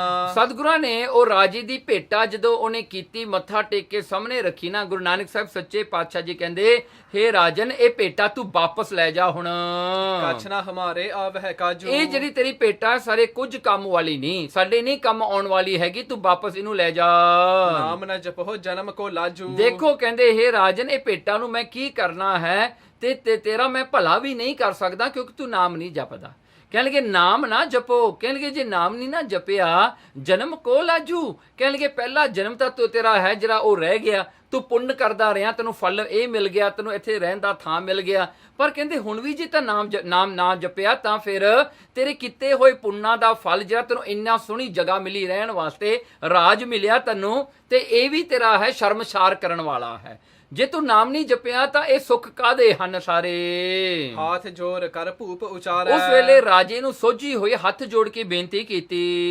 ਨਿਜ ਉਪਦੇਸ਼ ਦੇਹੋ ਹਮ ਧਾਰੈ। ਸਤਿਗੁਰੂ ਜੀ ਆਪਣਾ ਨਿਜ ਉਪਦੇਸ਼ ਸਾਨੂੰ ਦੇਣਾ ਕਰੋ ਤੁਸੀਂ। ਤੁਮ ਹੋ ਸੰਤ ਪਰਮੇਸ਼ਰ ਰੂਪਾ। ਹੇ ਪਾਤਸ਼ਾਹ ਜੀ ਤੁਸੀਂ ਸੰਤ ਰੂਪ ਹੋ ਤੇ ਤੁਸੀਂ ਆਪ ਹੀ ਪਰਮੇਸ਼ਰ ਰੂਪ ਹੋ। ਪਾਤਸ਼ਾਹ ਜੀ ਸਾਡੇ ਤੇ ਕਿਰਪਾ ਕਰ ਦਿਓ ਹੁਣ। ਸਭ ਤੇ ਮਹਿਮਾ ਅਧਿਕ ਅਨੂਪਾ। ਮਹਾਰਾਜ ਤੁਹਾਡੀ ਮਹਿਮਾ ਜਿਹੜੀ ਹੈ ਸਭ ਤੋਂ ਵੱਡੀ ਹੈ, ਅਨੂਪਾ, ਉਪਮਾ ਤੋਂ ਰਹਿਤ ਹੈ। ਏਡੀ ਵੱਡੀ ਤੁਹਾਡੀ ਉਪਮਾ ਹੈ ਸਤਿਗੁਰੂ ਜੀ, ਕਿਰਪਾ ਕਰਕੇ ਤਰਸ ਕਰਕੇ ਸਾਨੂੰ ਨਿਵਾਜ ਦਿਓ। ਕੀਨ ਬਿਨੈ ਬਹੁ ਕਹਿ ਵਡਿਆਈ। ਉਹਨੇ ਬੜੀ ਬੇਨਤੀ ਕੀਤੀ, ਬੜੇ ਤਰ੍ਹਾਂ ਦੇ ਨਾਲ, ਬੜੇ ਸ਼ਬਦਾਂ ਦੇ ਨਾਲ ਨਿਮਰਤਾ ਵਿੱਚ ਬੇਨਤੀ ਕਰਦਾ ਰਿਹਾ ਤੇ ਸਤਿਗੁਰ ਦੀ ਵਡਿਆਈ ਨੂੰ ਕਹਿੰਦਾ ਰਿਹਾ।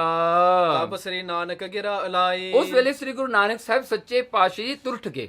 ਮਹਾਰਾਜ ਹੁਣ ਕਿਰਪਾ ਕਰਨ ਲੱਗੇ ਹਨ ਤੇ ਮਹਾਰਾਜ ਨੇ ਬਚਨ ਕੀਤੇ ਉਸ ਵੇਲੇ। ਦੋਹਰਾ ਸਤਨਾਮ ਕੋ ਜਾਪ ਮੁਖ ਕਰਕੇ ਸਦਾ ਉਚਾਰ। ਸਤਿਗੁਰਾਂ ਨੇ ਉਪਦੇਸ਼ ਉਹੀ ਦਿੱਤਾ ਕਿ ਸਤਨਾਮ ਦਾ ਜਾਪ ਕਰ ਆਪਣੇ ਮੁਖ ਤੋਂ। ਜਿਹੜਾ ਹਨ ਭੇਖਰੀ ਬਾਣੀ ਤੁਸੀਂ ਜਿਹੜਾ ਹੈ ਇਹ ਪਾਪਾ ਜਿਹੜਾ ਹਨ ਜਾਪ ਵਾਹਿਗੁਰੂ ਦਾ ਕਰੋ ਕਰਕੇ ਸਦਾ ਉਚਾਰਨਾ ਕਰੋ ਪਰਮੇਸ਼ਰ ਦੇ ਨਾਮ ਨੂੰ। ਪੰਚਾਮ੍ਰਿਤ ਗੁਰ ਕੋ ਕਰੋ ਇਤ ਉਤ ਨਿਤ ਸੁਖ ਸਾਰ। ਤੇ ਪੰਚਾਮ੍ਰਿਤ ਕਰੋ, ਕੜਾ ਪ੍ਰਸ਼ਾਦ ਜਿਹੜਾ ਹੈ ਤਿਆਰ ਕਰਕੇ ਗੁਰੂ ਦੇ ਅੱਗੇ ਸਮਰਪਣ ਕਰੋ। ਸਮਰਪਣ ਕਰਕੇ ਇਤ ਉਤ ਨਿਤ ਸੁਖ ਸਾਰ। ਇਹਦੇ ਕਰਕੇ ਹੀ ਤੁਹਾਨੂੰ ਹਰ ਵੇਲੇ ਹਰ ਜਗ੍ਹਾ ਤੁਹਾਨੂੰ ਸੁੱਖ ਮਿਲੇਗਾ। ਚੌਪਈ ਮਾਨੇ ਸਤਿਗੁਰ ਕੇ ਬਚ ਜਬ ਹੀ। ਉਹਨੇ ਜਦੋਂ ਰਾਜੇ ਨੇ ਸਤਿਗੁਰਾਂ ਦੇ ਬਚਨ ਮੰਨ ਲਏ, ਪਾਹੁਲ ਪਗ ਕੀ ਦੀਨੀ ਤਬ ਹੀ। ਸਤਿਗੁਰਾਂ ਨੇ ਫਿਰ ਉਹਨੂੰ ਚਰਨਾਮ੍ਰਿਤ ਦੇ ਕੇ ਸਿੱਖ ਬਣਾ ਲਿਆ ਉਸ ਰਾਜੇ ਨੂੰ। ਸਿੱਖ ਭਏ ਬਹੁਤੇ ਨਰ ਆਏ। ਉਸ ਵੇਲੇ ਫਿਰ ਜਦੋਂ ਨਗਰ ਵਾਸੀਆਂ ਨੂੰ ਪਤਾ ਲੱਗਿਆ, ਉਸ ਦੀਪ ਦੇ ਵਿੱਚ ਰਹਿਣ ਵਾਲਿਆਂ ਨੂੰ, ਉਹ ਵੀ ਸਾਰੇ ਆ ਗਏ ਤੇ ਸਤਿਗੁਰਾਂ ਦੇ ਸਿੱਖ ਬਣ ਗਏ, ਉਹ ਵੀ ਚਰਨਾਮ੍ਰਿਤ ਲੈ ਲਿਆ ਜੀ। ਨਾਮਦਾਨ ਇਸਨਾਨ ਦ੍ਰਿੜਾਏ। ਸਤਿਗੁਰਾਂ ਨੇ ਉਹਨਾਂ ਨੂੰ ਨਾਮ ਦਾਨ ਤੇ ਇਸ਼ਨਾਨ ਦ੍ਰਿੜ ਕਰਾਇਆ। ਕੇਤਕ ਦਿਨ ਗੁਰ ਤਹਾਂ ਗੁਜ਼ਾਰੇ। ਸਤਿਗੁਰਾਂ ਨੇ ਕੁਝ ਕੁ ਦਿਨ ਉੱਥੇ ਰਹੇ। ਨਿਰਪ ਕੇ ਸਦਨ ਰਹੇ ਦੁਖ ਟਾਰੇ। ਸੋ ਉਹ ਜਿਹੜੇ ਹਨ ਸਤਿਗੁਰਾਂ ਨੂੰ, ਉਹ ਰਾਜਾ ਆਪਣੇ ਘਰ ਨੂੰ ਲੈ ਗਿਆ, ਮਹਿਲਾਂ ਨੂੰ ਲੈ ਗਿਆ। ਸਤਿਗੁਰੂ ਜੀ ਉਹਨਾਂ ਦੇ ਮਹਿਲਾਂ ਵਿੱਚ ਰਹੇ ਤੇ ਦੁੱਖ ਟਾਰੇ, ਉਹਨੇ ਦੁੱਖ ਸਾਰੇ ਟਾਲ ਦਿੱਤੇ, ਦੂਰ ਕਰ ਦਿੱਤੇ। ਵਿਦਾ ਹੋਏ ਪ੍ਰਭ ਕੀਨ ਪਿਆਨਾ। ਦੇਖੋ ਸਤਿਗੁਰੂ ਜੀ ਉੱਥੋਂ ਫਿਰ ਵਿਦਾ ਹੋ ਕੇ ਹੁਣ ਅੱਗੇ ਚੱਲੇ ਹਨ। ਚਤਰ ਲੱਛ ਜੋਜਨ ਪਰਮਾਨਾ। ਹੁਣ ਦੇਖੋ 4 ਲੱਖ ਜੋਜਨ ਵੱਡਾ ਇਹ ਦੀਪ ਹੈ, ਬਹੁਤ ਵੱਡਾ ਹੈ। ਦੋਹਰਾ ਸਿੰਧ ਬਾਰਨੀ ਕੋ ਜਹਾਂ ਦੀਪ ਸਰਸ ਵਿਸਥਾਰ। ਸਿੰਧ ਬਾਰਣੀ ਜਿੱਥੇ ਸਮੁੰਦਰ ਜਿਹੜਾ ਹੈ ਹੁਣ ਸ਼ਰਾਬ ਦਾ ਆਇਆ, ਹੁਣ ਸ਼ਰਾਬ ਦਾ ਅੱਗੇ ਸਮੁੰਦਰ ਆਇਆ। ਹੁਣ ਆਪਾਂ ਹੈਵਨ ਦੀਆਂ ਗੱਲਾਂ ਤਾਂ ਸੁਣੀਆਂ ਹਨ, ਕਈ ਕਹਿੰਦੇ ਹਨ ਜੀ ਹੈਵਨ ਦੇ ਵਿੱਚ ਸ਼ਰਾਬ ਹੁੰਦੀ ਹੈ, ਇਹ ਹੁੰਦਾ। ਦੇਖੋ ਹੁਣ ਸਮੁੰਦਰ ਭਰਿਆ ਪਿਆ ਹੈ। ਦੇਖੋ ਇਹ ਸਾਰਾ ਹੈਵਨ ਹੈ। ਲੋਕਾਂ ਨੇ ਤਾਂ ਇੱਕ ਹੈਵਨ ਦੱਸਿਆ, ਪਰ ਗੁਰੂ ਨਾਨਕ ਸਾਹਿਬ ਸੱਚੇ ਪਾਤਸ਼ਾਹ ਜਿਹੜਾ ਹਨ 6 ਤਰ੍ਹਾਂ ਦੇ ਹੈਵਨ ਵਿੱਚ ਗਏ ਹਨ, 6 ਤਰ੍ਹਾਂ ਦੇ ਹਨ ਹੈਵਨ। ਸੋ ਇੱਥੇ ਜਿਹੜਾ ਹਨ ਹੁਣ ਆਇਆ ਸਮੁੰਦਰ ਸ਼ਰਾਬ ਦਾ ਭਰਿਆ ਹੋਇਆ। ਲੀਨ ਉਡਾਰੀ ਤਹਾਂ ਕੇ ਗਏ ਉਦਦ ਕੇ ਪਾਰ। ਹੁਣ ਸਤਿਗੁਰੂ ਜੀ ਸ਼ਰਾਬ ਵਾਲੇ ਸਮੁੰਦਰ ਦੇ ਉੱਤੇ ਤੁਰੇ ਨਹੀਂ, ਸਤਿਗੁਰੂ ਜੀ ਉਡਾਰੀ ਮਾਰੀ ਮਹਾਰਾਜ ਨੇ ਇੱਕ ਕੰਢੇ ਤੋਂ ਜਿਹੜਾ ਹਨ ਉੱਡ ਕਰਕੇ ਦੂਜੇ ਕੰਢੇ ਤੇ ਪਹੁੰਚ ਗਏ ਹਨ। ਚੌਪੇ ਪਹੁੰਚੇ ਦੀਪ ਹੁਤੋ ਕੁਸ ਨਾਮੂ। ਹੁਣ ਉਹ ਦੀਪ ਦਾ ਨਾਮ ਹੈ ਕੁਸ਼ ਉਹ ਦੀਪ ਦਾ ਨਾਮ ਹੈ ਜਿੱਥੇ ਸਤਿਗੁਰੂ ਜੀ ਪਹੁੰਚੇ। ਕੁਸਾ ਬੂਟ ਤਾਂ ਮੈਂ ਅਬਿਰਾਮੂ। ਹੁਣ ਜਿਹੜਾ ਕੁਸ਼ਾ ਹੁੰਦੇ ਨਾ, ਜਿਹੜਾ ਦੱਬ ਹੁੰਦੀ ਹੈ, ਦੱਬ ਜਿਹੜੀ ਹੁੰਦੀ ਹੈ, ਉਹਦਾ ਜਿਹੜਾ ਇਹ ਨਾਮ ਬਣਿਆ ਹੋਇਆ ਕੁਸ਼ਾ ਬੂਟ ਤੋਂ ਇਸ ਦੀਪ ਦਾ ਨਾਮ ਪੈ ਗਿਆ ਕੁਸ਼ਦੀਪ। ਜਾਂ ਤੇ ਕੁਸ ਤੇ ਨਾਮ ਕਹੀ ਜੈ। ਇਸ ਕਰਕੇ ਕੁਸ਼ ਤੋਂ ਹੀ ਜਿਹੜਾ ਹੈ ਕੁਸ਼ਦੀਪ ਬਣ ਗਿਆ ਜੀ, ਦੱਬ ਤੋਂ।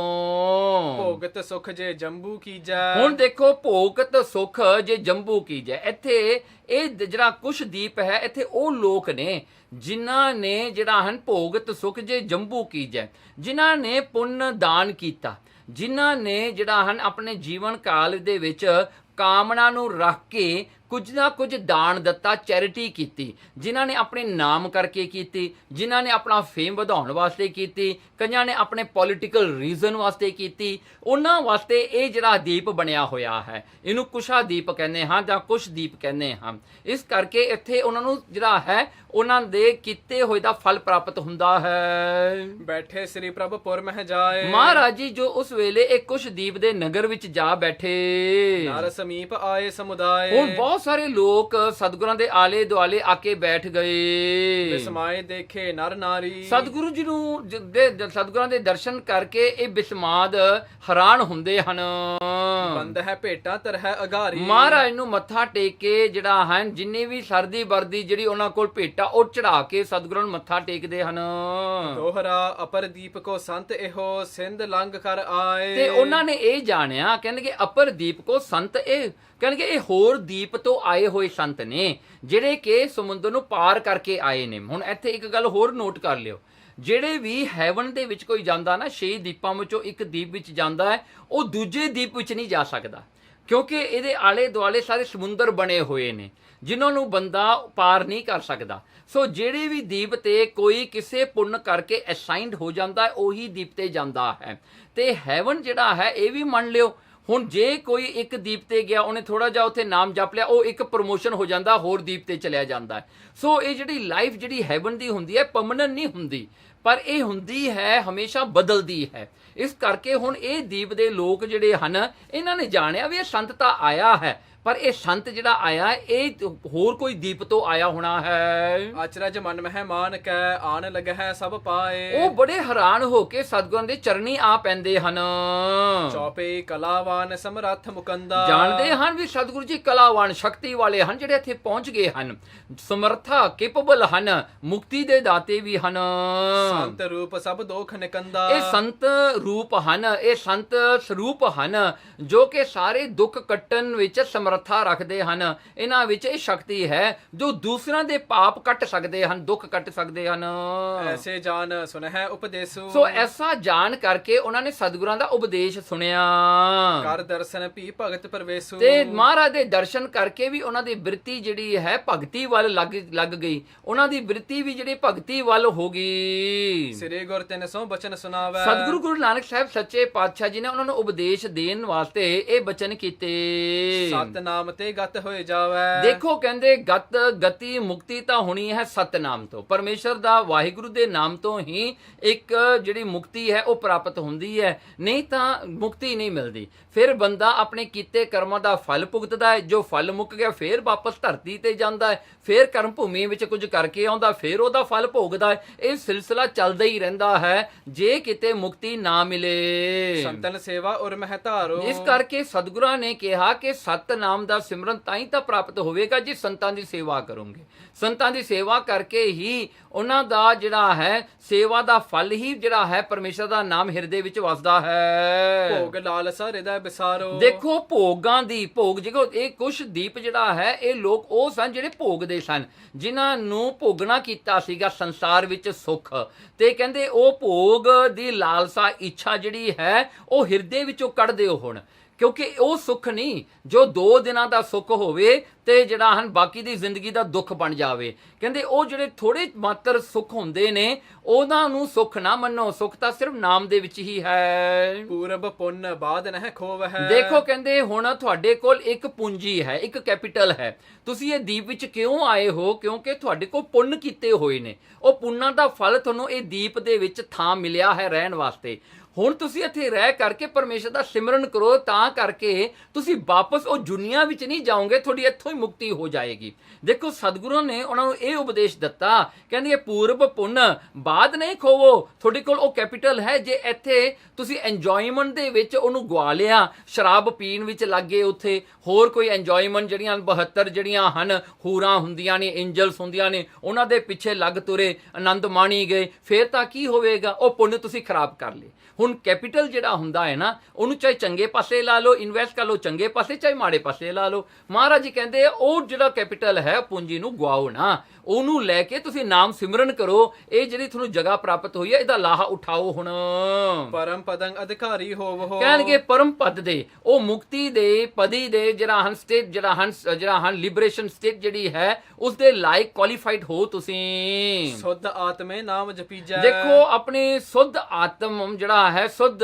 ਜਿਹੜਾ ਹਨ ਆਪਣੇ ਮਨ ਨੂੰ ਕਰਕੇ ਉਸ ਪਰਮੇਸ਼ਰ ਦੀ ਜੋਤ ਨੂੰ ਜਿਹੜਾ ਹੈ ਪਹਿਚਾਨਨ ਕਰੋ, ਆਪਣੇ ਹਿਰਦੇ ਵਿੱਚ ਉਸ ਨੂੰ ਜਾਣਨਾ ਕਰੋ, ਕਿ ਤਾਂ ਕਰਕੇ ਇਹ ਗਿਆਨ ਹੋਵੇ ਕਿ ਉਹ ਪਰਮਾਤਮਾ ਹੀ ਹੈ ਜੋ ਸਾਰਿਆਂ ਥਾਵਾਂ ਤੇ ਵਰਤ ਰਿਹਾ ਹੈ, ਤੇ ਉਹਨਾਂ ਦਾ ਹੀ ਨਾਮ ਜਪਣਾ ਕਰੋ। ਮਨ ਵਿਕਾਰ ਸਭ ਨਾਸ ਕਰੀਜੈ, ਇਸ ਕਰਕੇ ਮਨ ਦੇ ਵਿਕਾਰ ਸਾਰੇ ਹੀ ਨਾਸ ਹੋ ਜਾਣਗੇ ਜਦੋਂ ਕਿਤੇ ਨਾਮ ਜਪਿਆ ਜਾਵੇ। ਦੋਹਰਾ ਸੁਨ ਗੁਰ ਤੇ ਸਿਮਰਨ ਲਗੇ, ਸੁਧ ਆਤਮੈ ਨਾਮ। ਦੇਖੋ ਸਤਿਗੁਰਾਂ ਦੇ ਉਪਦੇਸ਼ ਨੂੰ ਲੈ ਕੇ, ਸਤਿਗੁਰਾਂ ਦੀ ਸਿੱਖੀ ਨੂੰ ਪ੍ਰਾਪਤ ਕਰਕੇ ਉਹ ਨਾਮ ਸਿਮਰਨ ਕਰਨ ਲੱਗੇ। ਸਿਮਰਨ ਵਾਹਿਗੁਰੂ ਦਾ ਨਾਮ ਸਤਿਗੁਰਾਂ ਨੇ ਬਖਸ਼ਣਾ ਕੀਤਾ, ਤੇ ਸੁਧ ਆਤਮੈ ਨਾਮ, ਉਹਨਾਂ ਦਾ ਜਿਹੜਾ ਮਨ ਵੀ ਸੁੱਧ ਹੋ ਗਿਆ।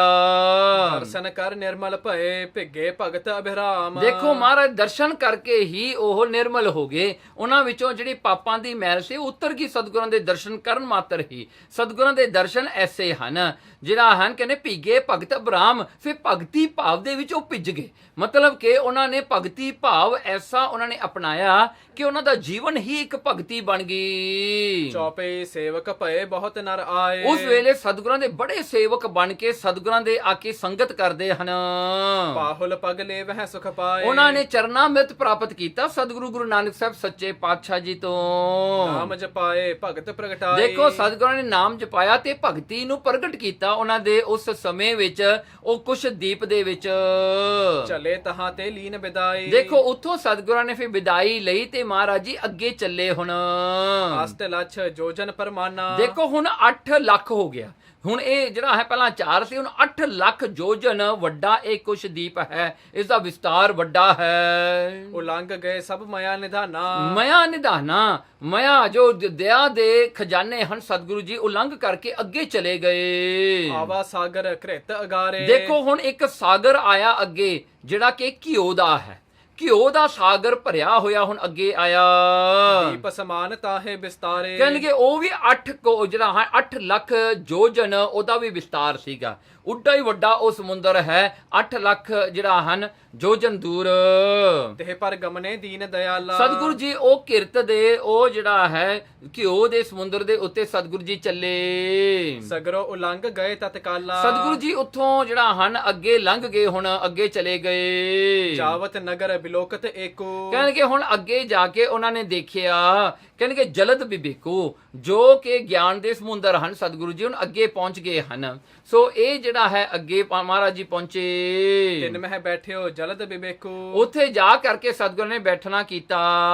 ਦੋਹਰਾ ਕਰੌਂਚ ਨਾਮ ਤੇ ਦੀਪਕੋ ਨਰ ਸੁੰਦਰ ਸਮੁਦਾਏ। ਸੋ ਇਉਂ ਕਰਕੇ ਜਿਹੜਾ ਹੈ ਹੁਣ ਇਹ ਜਿਹੜਾ ਹਨ 6 ਲੱਖ ਯੋਜਨ ਜਿਹੜਾ ਸਮੁੰਦਰ ਸੀ, ਇਹਨੂੰ ਉਲੰਘ ਕਰਕੇ ਅਸ਼ਟ ਲੱਖ ਹੈ। ਸੋ ਅਸ਼ਟ ਜਿਹੜਾ ਹੈ 8, ਸੋ 8 ਲੱਖ ਯੋਜਨ ਹੀ ਬਣਿਆ। ਸੋ ਕੌਂਚ ਨਾਮ ਤੇ ਹੈ ਦੀਪਕੋ ਨਰ ਜਿਹੜਾ ਹਨ ਸੁੰਦਰ ਸਮੁਦਾਇ। ਸਤਿਗੁਰੂ ਜੀ ਉੱਥੇ ਪਹੁੰਚ ਗਏ ਹੁਣ। ਸੁਖ ਬਿਲਾਸ ਭੋਗ ਹੈ ਕਨੋ ਰਹੇ ਬਿਸੇ ਲਪਟਾਏ। ਸੁਖ ਬਿਲਾਸ ਹੁਣ ਇੱਥੇ ਕੌਂਚ ਜਿਹੜਾ ਹੈ ਦੀਪ ਜਿਹੜਾ ਹੈ ਇਹਦੇ ਵਿੱਚ ਲੋਕ ਬੜਾ ਸੁਖ ਪਾਉਂਦੇ ਹਨ, ਬੜੇ ਇੱਥੇ ਇੰਜੋਇਮੈਂਟ ਹਨ, ਬੜੇ ਆਨੰਦ ਵਿੱਚ ਰਹਿੰਦੇ ਹਨ। ਚੌਪੇ ਸ੍ਰੀ ਗੁਰ ਕੋ ਜਬ ਹੀ ਨਰ ਦੇਖਾ। ਜਦੋਂ ਸਤਿਗੁਰੂ ਗੁਰੂ ਨਾਨਕ ਸਾਹਿਬ ਸੱਚੇ ਪਾਤਸ਼ਾਹ ਜੀ ਦੇ ਦਰਸ਼ਨ ਕੀਤੇ ਇਹਨਾਂ ਲੋਕਾਂ ਨੇ, ਢਿੱਗ ਆਏ ਧਰ ਭਾਉ ਵਿਸੇਖਾ। ਉਹ ਭਾਉ ਪ੍ਰੇਮ ਧਾਰ ਕੇ ਸਤਿਗੁਰਾਂ ਦੇ ਨੇੜੇ ਆਏ। ਬੰਦਨ ਕਰਹੀ ਬੈਨ ਸਮੀਪਾ। ਆ ਕਰਕੇ ਸਤਿਗੁਰਾਂ ਦੇ ਨੇੜੇ ਬੈਠ ਗਏ। ਸੁਣ ਕੇ ਸੁਧ ਆਇਓ ਅਵਨੀਪਾ। ਸੁਣ ਕਰਕੇ ਸਤਿਗੁਰਾਂ ਦੇ ਆਉਣ ਦੀ ਖਬਰ ਨੂੰ ਉਸ ਜਿਹੜਾ ਹਨ ਇਸ ਦੀਪ ਦਾ ਰਾਜਾ ਵੀ ਪਹੁੰਚ ਗਿਆ। ਧਰ ਕੇ ਸਰਦਾ ਦਰਸ਼ਨ ਕਰਹੀ। ਤੇ ਸਤਿਗੁਰਾਂ ਦੇ ਉੱਤੇ ਬੜੀ ਸ਼ਰਧਾ ਕਰਕੇ ਸਤਿਗੁਰਾਂ ਦੇ ਦਰਸ਼ਨ ਕੀਤੇ। ਅਤ ਮਹਿਮਾ ਕੇ ਬਚਨ ਉਚਰਹੀ। ਬਹੁਤ ਹੀ ਮਹਿਮਾ ਦੇ ਜਿਹੜੇ ਹਨ ਬਚਨ ਉਸ ਰਾਜੇ ਨੇ ਕੀਤੇ, ਸਤਿਗੁਰਾਂ ਦੀ ਮਹਿਮਾ ਕੀਤੀ, ਪ੍ਰੇਸ ਕੀਤਾ ਸਤਿਗੁਰਾਂ ਨੂੰ। ਦੇਨੇ ਹੇਤ ਸੁਮਤ ਤਿਨ ਤਾਈ। ਤੇ ਉਹਨੂੰ ਸੁਮਤ ਦੇਣ ਵਾਸਤੇ ਸਤਿਗੁਰੂ ਗੁਰੂ ਨਾਨਕ ਸਾਹਿਬ ਸੱਚੇ ਪਾਤਸ਼ਾਹ ਜੀ ਨੇ ਮਰਿਦਲ ਬਚਨ ਬੋਲੇ ਜਗ ਸਾਈ। ਮਹਾਰਾਜ ਨੇ ਬੜੇ ਮਿੱਠੇ ਬਚਨਾਂ ਦੇ ਵਿੱਚ ਉਸਨੂੰ ਉਪਦੇਸ਼ ਦੇਣਾ ਕੀਤਾ, ਕਿਉਂਕਿ ਗੁਰੂ ਨਾਨਕ ਸਾਹਿਬ ਸੱਚੇ ਪਾਤਸ਼ਾਹ ਜੀ ਜਗ ਸਾਈ ਹਨ। ਉਹ ਜਗਤ ਦੇ ਸਵਾਮੀ ਹਨ। ਭਾਵੇਂ ਕੋਈ ਵੀ ਦੀਪ ਵਿੱਚ ਹੋਣ, ਉਹ ਦੀਪ ਦੇ ਕਰਤਾ ਗੁਰੂ ਨਾਨਕ ਸਾਹਿਬ ਜੀ ਨੇ, ਮਾਲਕ ਨੇ ਸਤਿਗੁਰਾਂ ਜੀ। ਬਲੀ ਕਾਲ ਭਗਵਾਨ ਅਪਾਰਾ। ਦੇਖੋ ਬਲੀ ਕਾਲ ਭਗਵਾਨ ਅਪਾਰਾ। ਸੋ ਸਤਿਗੁਰਾਂ ਨੇ ਉਪਦੇਸ਼ ਇਹ ਦਿੱਤਾ ਕਿ ਬਲੀ ਕਾਲ, ਕਿ ਦੇਖੋ ਨਾ ਹੁਣ ਸਭ ਕੁਝ ਜਿਹੜਾ ਹੈ ਭਾਵੇਂ ਸਵਰਗਾਂ ਵਿੱਚ ਉਹ ਰਹਿੰਦੇ ਹਨ, ਕਹਿੰਦੇ ਇਹ ਵੀ ਬਲੀ ਕਾਲ, ਸਮਾਂ ਜਿਹੜਾ ਬਲੀ ਹੈ। ਕਹਿੰਦੇ ਸਮੇਂ ਸਿਰ ਹੀ ਬੰਦਾ ਉੱਥੇ ਪਹੁੰਚਦਾ ਹੈ, ਆਪਣਾ ਸਮਾਂ ਜੋ ਗੁਜ਼ਰ ਜਾਂਦਾ ਹੈ, ਜੋ ਬੀਤ ਜਾਂਦਾ ਹੈ, ਉੱਥੋਂ ਕੱਢਿਆ ਜਾਂਦਾ ਹੈ। ਸੋ ਇਸ ਕਰਕੇ ਸਤਿਗੁਰਾਂ ਨੇ ਸਮਝਾਇਆ ਉਸ ਰਾਜੇ ਨੂੰ ਕਿ ਬਲੀ ਸਭ ਤੋਂ ਤਾਕਤਵਰ, ਸਭ ਤੋਂ ਜਿਹੜਾ ਸਟਰੋਂਗ ਕੀ ਹੈ, ਸਭ ਤੋਂ ਇਨਫਲੂਐਂਸ਼ੀਅਲ ਕੀ ਹੈ, ਟਾਈਮ ਹੈ। ਉਹ ਪ੍ਰੀ ਡਿਟਰਮਿਨ ਕੀਤਾ ਜਾਂਦਾ ਹੈ। ਸੋ ਇਸ ਕਰਕੇ ਬਲੀ ਕਾਲ ਭਗਵਾਨ ਅਪਾਰਾ। ਤੇ ਪਰਮਾਤਮਾ ਜਿਹੜਾ ਅਪਾਰ ਹੈ ਨਾ, ਉਹ ਅਕਾਲ ਰੂਪ ਹੈ, ਉਹ ਸਮੇਂ ਦੇ ਵਿੱਚ ਨਹੀਂ ਆਉਂਦਾ। ਇਸ ਕਰਕੇ ਜਦੋਂ ਤੱਕ ਮਨੁੱਖ ਆਪਣੀ ਮਨੁੱਖਾ ਬਿਰਤੀ ਵਿੱਚ ਰਹਿੰਦਾ ਹੈ ਨਾ, ਜਾਂ ਜਿਉਂਦਿਆਂ ਸਮੇਂ ਜਾਂ ਮਰਨ ਤੋਂ ਬਾਅਦ ਵੀ, ਜੇ ਉਹ ਆਪਣੇ ਹਜੇ ਮਨੁੱਖਾ ਬਿਰਤੀ ਵਿੱਚ ਹੀ ਰਹਿੰਦਾ ਹੈ ਨਾ, ਤਾਂ ਉਹ ਸਮੇਂ ਵਿੱਚ ਬੰਨਿਆ ਪਿਆ ਹੈ।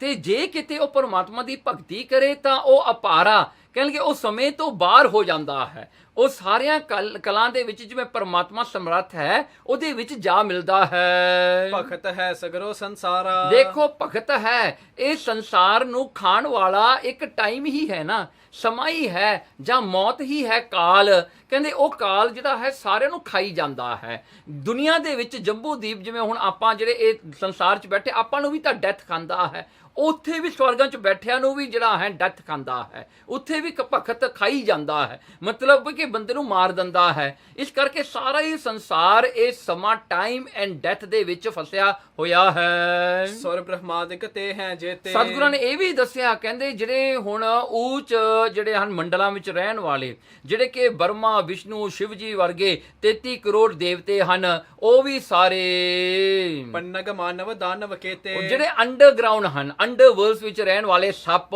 ਦੈਂਤ, ਦਾਨਵ ਜਿਹੜੇ ਸਾਰੇ, ਜਾਂ ਆਪਾਂ ਜਿਹੜੇ ਮਨੁੱਖ ਹਾਂ ਜੰਬੂ ਦੀਪ ਵਿੱਚ ਰਹਿਣ ਵਾਲੇ। ਅਪਰ ਸਮਰੱਥ ਸਰਬਵਿਦ ਜੋ। ਕਹਿਣਗੇ ਅਪਰ ਸਮਰੱਥ ਸਰਬਵਿਦ ਜੋ, ਕਹਿਣਗੇ ਹੋਰ ਵੀ ਜਿਹੜੇ ਹਨ, ਜਿਹੜੇ ਬੜੇ ਆਪਣੇ ਆਪ ਨੂੰ ਤਾਕਤਵਰ ਅਖਾਉਣ ਵਾਲੇ, ਬੜੀਆਂ ਬੜੀਆਂ ਸ਼ਕਤੀਆਂ ਦੇ ਮਾਲਕ ਜਿਹੜੇ ਹਨ। ਤੇ ਕੇ ਅੱਗੇ ਛੁੱਟੈ ਨਾ ਕੋ। ਦੇਖੋ ਉਹ ਡੈਥ ਤੇ ਟਾਈਮ ਦੇ ਅੱਗੇ ਕੋਈ ਨਹੀਂ ਜਿੱਤਿਆ, ਸਾਰੇ ਹਾਰ ਜਾਂਦੇ ਹਨ। ਜਿਉ ਦਾਨੇ ਕੋ ਚਾਬਤ ਚਾਕੀ। ਦੇਖੋ ਐਸਾ ਹੁੰਦਾ ਹੈ, ਸਤਿਗੁਰਾਂ ਨੇ ਇੱਥੇ ਇੱਕ ਐਗਜ਼ਾਮਪਲ ਦੱਸਿਆ, ਕਹਿੰਦੇ ਜਿਵੇਂ ਦਾਣੇ ਜਿਹੜੇ ਹੁੰਦੇ ਹਨ ਨਾ, ਜਦੋਂ ਕਿਤੇ ਉਹਨੂੰ ਚੱਕੀ ਵਿੱਚ ਪਾਇਆ ਜਾਂਦਾ ਨਾ, ਗ੍ਰਾਈਂਡਰ ਵਿੱਚ ਪਾਇਆ ਜਾਂਦਾ ਹੈ, ਜਿਹੜੇ ਦੋ ਪੁੜੇ ਹੁੰਦੇ ਹਨ, ਦੋ ਸਟੋਨ ਦੇ ਵੱਡੇ ਪੀਸ ਜਿਹੜੇ ਹਨ ਉਹਨਾਂ ਨੂੰ ਜੋੜ ਦਿੱਤਾ ਜਾਂਦਾ ਹੈ, ਉਹਦੇ ਵਿੱਚ ਜਿਹੜਾ ਦਾਣਾ ਆ ਜਾਵੇ ਉਹ ਦਾਣੇ ਨੂੰ ਪਾਊਡਰ ਬਣਾ ਦਿੰਦਾ ਹੈ, ਉਹਨੂੰ ਪੀਸ ਦਿੰਦਾ, ਉਹਨੂੰ ਗ੍ਰਾਈਂਡ ਕਰ ਦਿੰਦਾ ਹੈ। ਕਿਉਂ ਨਾ ਬਚੈ ਕੋ ਅਗਾਰੀ ਵਾਂ ਕੀ। ਦੇਖੋ ਇਸ ਦੇ ਤਰ੍ਹਾਂ ਹੀ ਕੋਈ ਟਾਈਮ ਤੇ ਡੈਥ ਤੋਂ ਬਚ ਨਹੀਂ ਸਕਦਾ। ਹਰ ਕੋਈ ਉਸਦੇ ਜਿਹੜੇ ਹਨ ਉਹਦੇ ਜਿਹੜਾ ਲਪੇਟ ਵਿੱਚ ਆ ਜਾਂਦਾ ਹੈ। ਹਰ ਕੋਈ ਜਿਹੜਾ ਹੈ ਇਸ ਸਬਜੈਕਟਡ ਟੂ ਬੀ ਗ੍ਰਾਈਂਡਡ, ਮਤਲਬ ਕਿ ਉਹ ਸਬਜੈਕਟਡ ਟੂ ਬੀ ਜਿਹੜਾ ਹੈ ਜਿਹੜਾ ਸਬਜੈਕਟਡ ਟੂ ਟਾਈਮ ਐਂਡ ਡੈਥ ਹੈ, ਕੋਈ ਵੀ ਬਚਦਾ ਨਹੀਂ। ਭੈ ਕਰ ਸਰਨ ਗਹੋ ਤੁਮ ਤਾਂ ਪਰ ਕੀ। ਕਹਿੰਦੇ ਜਦੋਂ ਕਿਤੇ ਭੈ ਆ ਜਾਵੇ ਨਾ, ਜਦੋਂ ਬੰਦੇ ਨੂੰ ਇੱਕ ਡਰ ਆ ਜਾਵੇ ਕਿ ਮੇਰਾ ਜਨਮ ਮਰਨ ਤਾਂ ਕਿਤੇ ਛੁੱਟਣਾ ਨਹੀਂ, ਮੈਂ ਤਾਂ ਇੱਥੋਂ ਰਿਲੀਜ਼ ਨਹੀਂ ਹੋ ਸਕਦਾ, ਤੇ ਇਹ ਡਰ ਆ ਜਾਵੇ ਵੀ ਅੱਗੇ ਕਿੰਨਾ ਦੁੱਖ ਹੈ, ਅੱਗੇ ਮੈਂ ਕਿੰਨਾ ਹੀ ਚੱਕਰ ਹੋਰ ਲਾਉਣੇ ਹਨ, ਮੈਂ ਕਿੱਥੇ ਕਿੱਥੇ ਜਾਵਾਂਗਾ, ਜੇ ਇਹ ਭੈ ਕਿਤੇ ਆ ਜਾਵੇ ਤਾਂ ਇਹ ਭੈ ਡਰ ਦੇ ਨਾਲ ਉਹ ਗੁਰੂ ਦੀ ਸ਼ਰਨ ਵਿੱਚ ਚਲਿਆ ਜਾਵੇ, ਗੁਰੂ ਦੀ ਸੈਂਚਰੀ ਵਿੱਚ ਜਾ ਪਹੁੰਚੇ।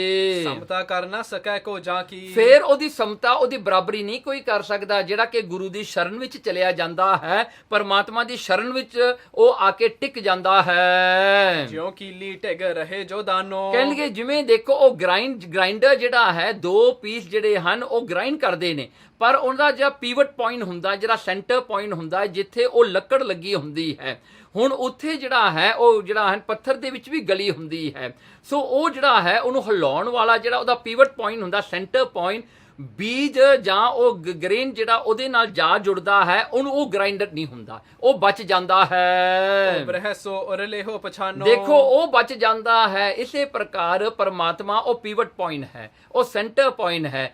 ਟਾਈਮ ਤੇ ਡੈਥ ਜਿਹੜੇ ਦੋ ਪੁੜੇ ਹਨ ਇਹ ਚੱਲਦੇ ਨੇ, ਇਹ ਸਾਰਿਆਂ ਨੂੰ ਪੀੜੀ ਜਾਂਦੇ ਨੇ, ਪਰ ਜਿਹੜਾ ਵੀ ਕੋਈ ਪਰਮੇਸ਼ਰ ਨਾਲ ਜਾ ਰਲਦਾ ਹੈ, ਪਰਮੇਸ਼ਰ ਦੀ ਸ਼ਰਨ ਵਿੱਚ ਪਹੁੰਚ ਜਾਂਦਾ ਹੈ, ਉਹ ਜਿਹੜਾ ਬੀਜ ਹੁੰਦਾ ਉਹ ਨਹੀਂ ਗ੍ਰਾਈਂਡ ਹੁੰਦਾ, ਫਿਰ ਉਹ ਬਚ ਜਾਂਦਾ ਹੈ। ਤਿਉ ਤੁਮ ਨਾਮ ਜਪੋਗੇ ਜਬ ਹੀ। ਕਹਿੰਦੇ ਇਸੇ ਪ੍ਰਕਾਰ ਜਦੋਂ ਤੂੰ ਵੀ ਨਾਮ ਜਪੇਗਾ ਪਰਮੇਸ਼ਰ ਦਾ, ਜਨਮ ਮਰਨ ਤੇ ਛੁੱਟ ਹੋ ਤਬ ਹੀ। ਤੂੰ ਜਨਮ ਤੇ ਮਰਨ ਤੋਂ ਛੁੱਟ ਜਾਏਗਾ।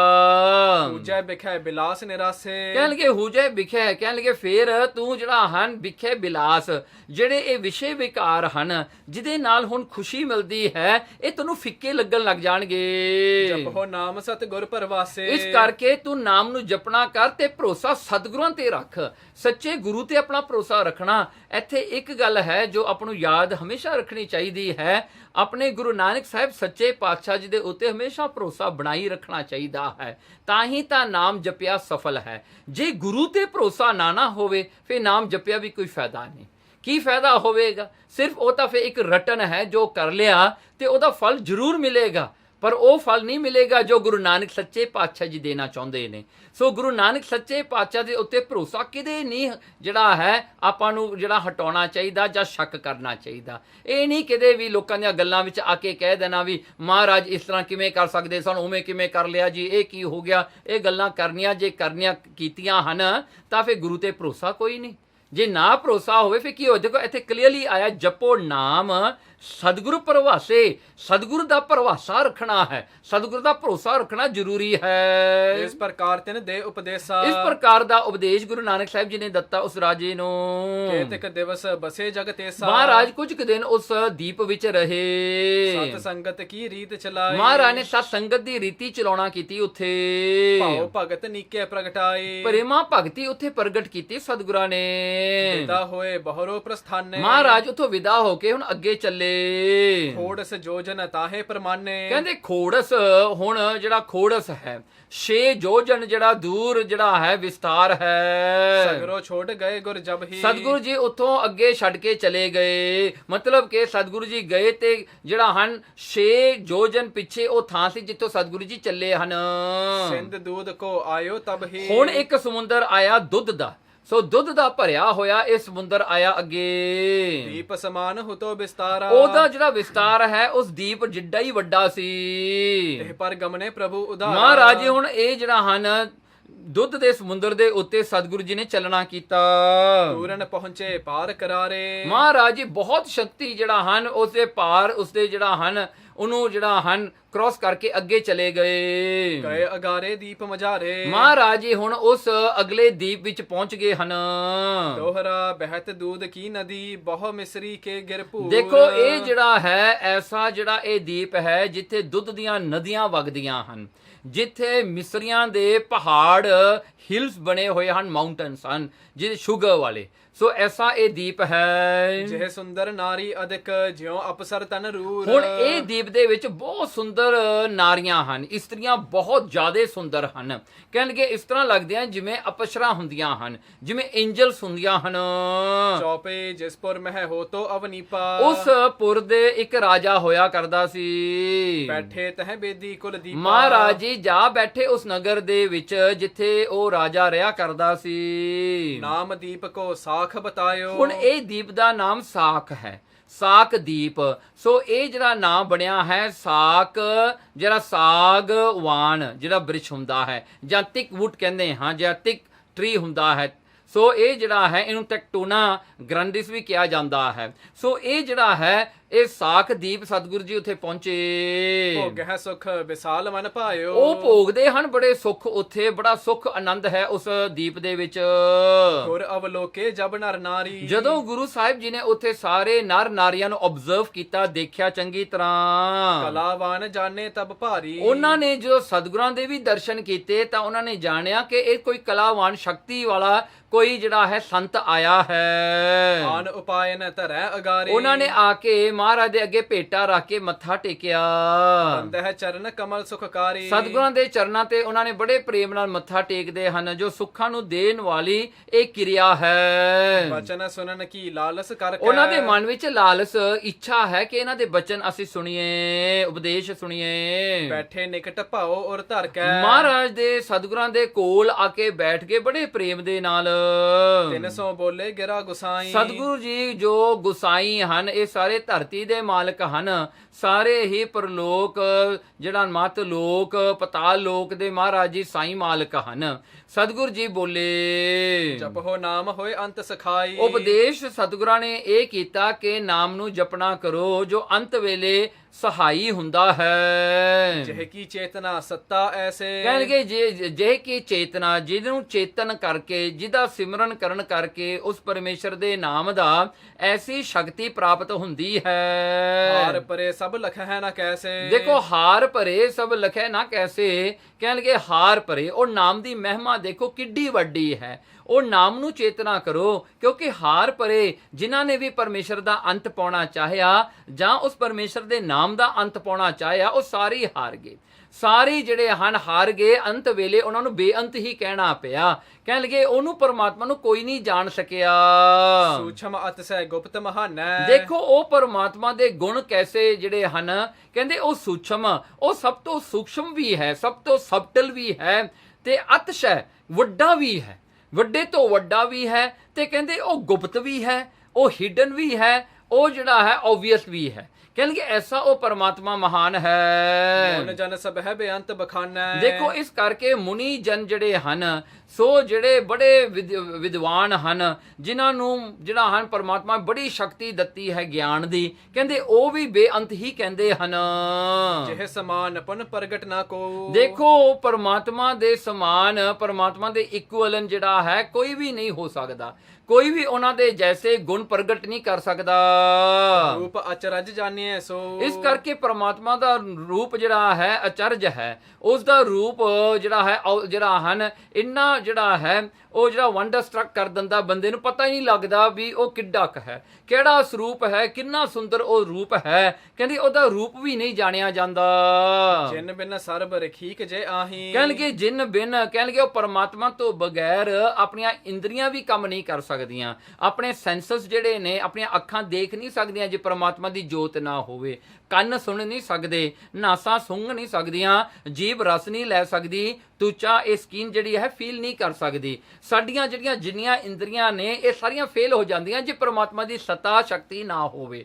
ਸੋ ਪਰਮਾਤਮਾ ਐਸਾ ਹੈ ਜੋ ਆਪਣੀ ਸ਼ਕਤੀ ਨੂੰ ਪਾ ਕੇ ਹੀ ਆਪਣੇ ਆਪ ਨੂੰ ਪ੍ਰਗਟ ਕਰਦਾ ਹੈ। ਕਿਰਿਆ ਏਕ ਕਰ ਸਕਹੀ ਨਾਹੀ। ਦੇਖੋ ਕਿਰਿਆ ਏਕ, ਜਿਹੜੇ ਕਰਮ ਇੰਦਰੀਆਂ ਨੇ ਉਹ ਤਾਂ ਗਿਆਨ ਇੰਦਰੀ ਹੋ ਗਏ ਪਹਿਲਾਂ, ਇਹ ਕਰਮ ਇੰਦਰੀ ਨੇ। ਆਪਣੇ ਹੱਥ ਪੈਰ ਲਿੰਗ ਜਿਹੜਾ ਗੁਦਾ ਹੈ ਜਿਹੜਾ ਹੈ ਮੂੰਹ ਹੈ, ਇਹ ਵੀ ਕੰਮ ਨਹੀਂ ਕਰ ਸਕਦਾ ਜੇ ਪਰਮਾਤਮਾ ਦੀ ਸਤਾ ਸ਼ਕਤੀ ਨਾ ਹੋਵੇ। ਗੁਪਤ ਪ੍ਰਗਟ ਅਤ ਸਤਿਆ ਜਾਹੀ। ਦੇਖੋ ਉਹ ਪਰਮਾਤਮਾ ਗੁਪਤ ਹੋ ਕੇ, ਪ੍ਰਗਟ ਹੋ ਕੇ ਜਿਹੜਾ ਹਨ ਅਤ ਬਹੁਤ ਸਾਰੀ ਉਹ ਸ਼ਕਤੀ ਦਾ ਮਾਲਕ ਆਪ ਹੀ ਹੈ। ਉਹ ਆਪ ਹੀ ਗੁਪਤ ਰੂਪ ਹੋ ਕੇ ਮਨ ਵਿੱਚ ਵਸਦਾ ਹੈ। ਉਹ ਆਪ ਹੀ ਗੁਪਤ ਰੂਪ ਹੋ ਕੇ ਹਿਰਦੇ ਵਿੱਚ ਜਾਪ ਨੂੰ ਜਾਪਦਾ ਹੈ। ਆਪ ਹੀ ਪ੍ਰਗਟ ਹੋ ਕੇ ਸੰਸਾਰ ਨੂੰ ਜਿਹੜਾ ਹੈ ਮਾਇਆ ਰੂਪ ਹੋ ਕੇ ਇਹ ਸੰਸਾਰ ਦਾ ਵਾਤਾਵਰਣ ਨੂੰ ਪ੍ਰਗਟ ਕਰਦਾ ਬਣਾਉਂਦਾ ਹੈ। ਸਮਤਾ ਕੋ ਨਾ ਸਕੈ ਕਰਤਾ ਹੀ। ਇਸ ਕਰਕੇ ਉਹ ਪਰਮਾਤਮਾ ਦੀ ਬਰਾਬਰੀ ਕੋਈ ਨਹੀਂ ਕਰ ਸਕਦਾ। ਇਹ ਕੀ ਸਰਨ ਪਰ ਹੋ ਸੁਖ ਪਾਵੋ। ਇਸ ਕਰਕੇ ਉਸ ਪਰਮਾਤਮਾ ਦੀ ਸ਼ਰਨ ਵਿੱਚ ਹੀ ਪੈਣਾ ਬਣਦਾ ਹੈ, ਕਿਉਂਕਿ ਉਸ ਵਰਗਾ ਕੋਈ ਨਹੀਂ ਹੈਗਾ, ਉਸ ਦੇ ਬਰਾਬਰ ਕੋਈ ਨਹੀਂ ਹੈਗਾ, ਸੋ ਉਸ ਦਾ ਇਕੁਅਲਨ ਵੀ ਕੋਈ ਨਹੀਂ ਹੈਗਾ। ਇਸ ਕਰਕੇ ਉਹ ਇੱਕ ਪਰਮਾਤਮਾ ਦੀ ਸ਼ਰਨ ਚਰਨਾਂ ਉੱਤੇ ਪੈਣਾ ਹੀ ਬਣਦਾ ਹੈ। ਮਨ ਮਲੀਨਤਾ ਸਰਬ ਮਿਟਾਵੋ। ਦੇਖੋ ਮਨ ਦੀ ਮਲੀਨਤਾ ਜਿਹਦੇ ਕਰਕੇ ਪਰਮਾਤਮਾ ਦੀ ਸੱਤਾ ਨੂੰ ਆਪਾਂ ਦੇਖ ਨਹੀਂ ਸਕਦੇ, ਉਸ ਦੀ ਸੱਤਾ ਨੂੰ ਆਪਾਂ ਫੀਲ ਨਹੀਂ ਕਰ ਸਕਦੇ, ਕਿਉਂਕਿ ਮਨ ਮੈਲਾ ਹੈ। ਮਨ ਮੈਲੇ ਸਭ ਕੁਛ ਮੈਲਾ, ਤਨ ਧੋਤੇ ਹੈ ਮਨ ਅੱਛਾ ਨਾ ਹੋਏ। ਦੇਖੋ ਇਹ ਅਵਸਥਾ ਜਿਹੜੀ ਹੈ ਗੁਰੂ ਸਾਹਿਬ ਜੀ ਨੇ ਸਮਝਾਈ ਕਿ ਮਨ ਜਿਹੜਾ ਹੈ ਜਦੋਂ ਤੱਕ ਉਹ ਮੈਲਾ ਰਹੇ, ਜਦੋਂ ਵਿੱਚ ਉਹਦੇ ਵਿੱਚ ਪਾਪਾਂ ਦੀ ਮੈਲ ਭਰੀ ਹੋਵੇ, ਤਾਂ ਉਸ ਸਮੇਂ ਤੱਕ ਮਨ ਪਰਮੇਸ਼ਰ ਦੀ ਜਿਹੜੀ ਹੈ ਸੱਤਾ ਨੂੰ, ਉਸ ਦੀ ਸ਼ਕਤੀ ਨੂੰ, ਉਸ ਦਾ ਜਿਹੜਾ ਹੈ ਪ੍ਰੈਜ਼ੈਂਸ ਨੂੰ ਫੀਲ ਨਹੀਂ ਕਰ ਸਕਦਾ। ਵਿਸੈ ਆਨੰਦ ਅਲਪ ਪਹਿਚਾਨ ਹੋ। ਦੇਖੋ ਫਿਰ ਜਦੋਂ ਮਨ ਦੀ ਮੈਲ ਦੂਰ ਹੁੰਦੀ ਹੈ, ਜਦੋਂ ਅੰਦਰ ਰੀਅਲਾਈਜੇਸ਼ਨ ਆਉਂਦਾ, ਐਨਲਾਈਟਮੈਂਟ ਆਉਂਦਾ ਹੈ, ਜਦੋਂ ਸੋਝੀ ਆਉਂਦੀ ਹੈ, ਤਾਂ ਫਿਰ ਇਹ ਵਿਸ਼ੇ ਜਿਹੜੇ ਹਨ, ਵਿਸ਼ਿਆਂ ਦੇ ਵਿੱਚੋਂ ਜਿਹੜਾ ਆਨੰਦ ਆਪਾਂ ਨੂੰ ਅਗਿਆਨਤਾ ਕਰਕੇ ਮਹਿਸੂਸ ਹੁੰਦਾ ਹੈ, ਇਹ ਛੋਟਾ ਲੱਗਣ ਲੱਗ ਜਾਂਦਾ ਹੈ। ਇਹਦੇ ਨਾਲੋਂ ਫਿਰ ਪਰਮਾਤਮਾ ਦੀ ਭਗਤੀ ਦਾ ਰਸ ਵੱਡਾ ਲੱਗਦਾ ਹੈ। ਨੀਰ ਕਟੋਰੇ ਕੇ ਸਮਮਨ ਹੋ। ਦੇਖੋ ਇੱਥੇ ਗੁਰੂ ਨਾਨਕ ਸਾਹਿਬ ਸੱਚੇ ਪਾਤਸ਼ਾਹ ਜੀ ਨੇ ਆਪਾਂ ਨੂੰ 3 ਐਗਜ਼ਾਮਪਲਸ ਦਿੱਤੇ।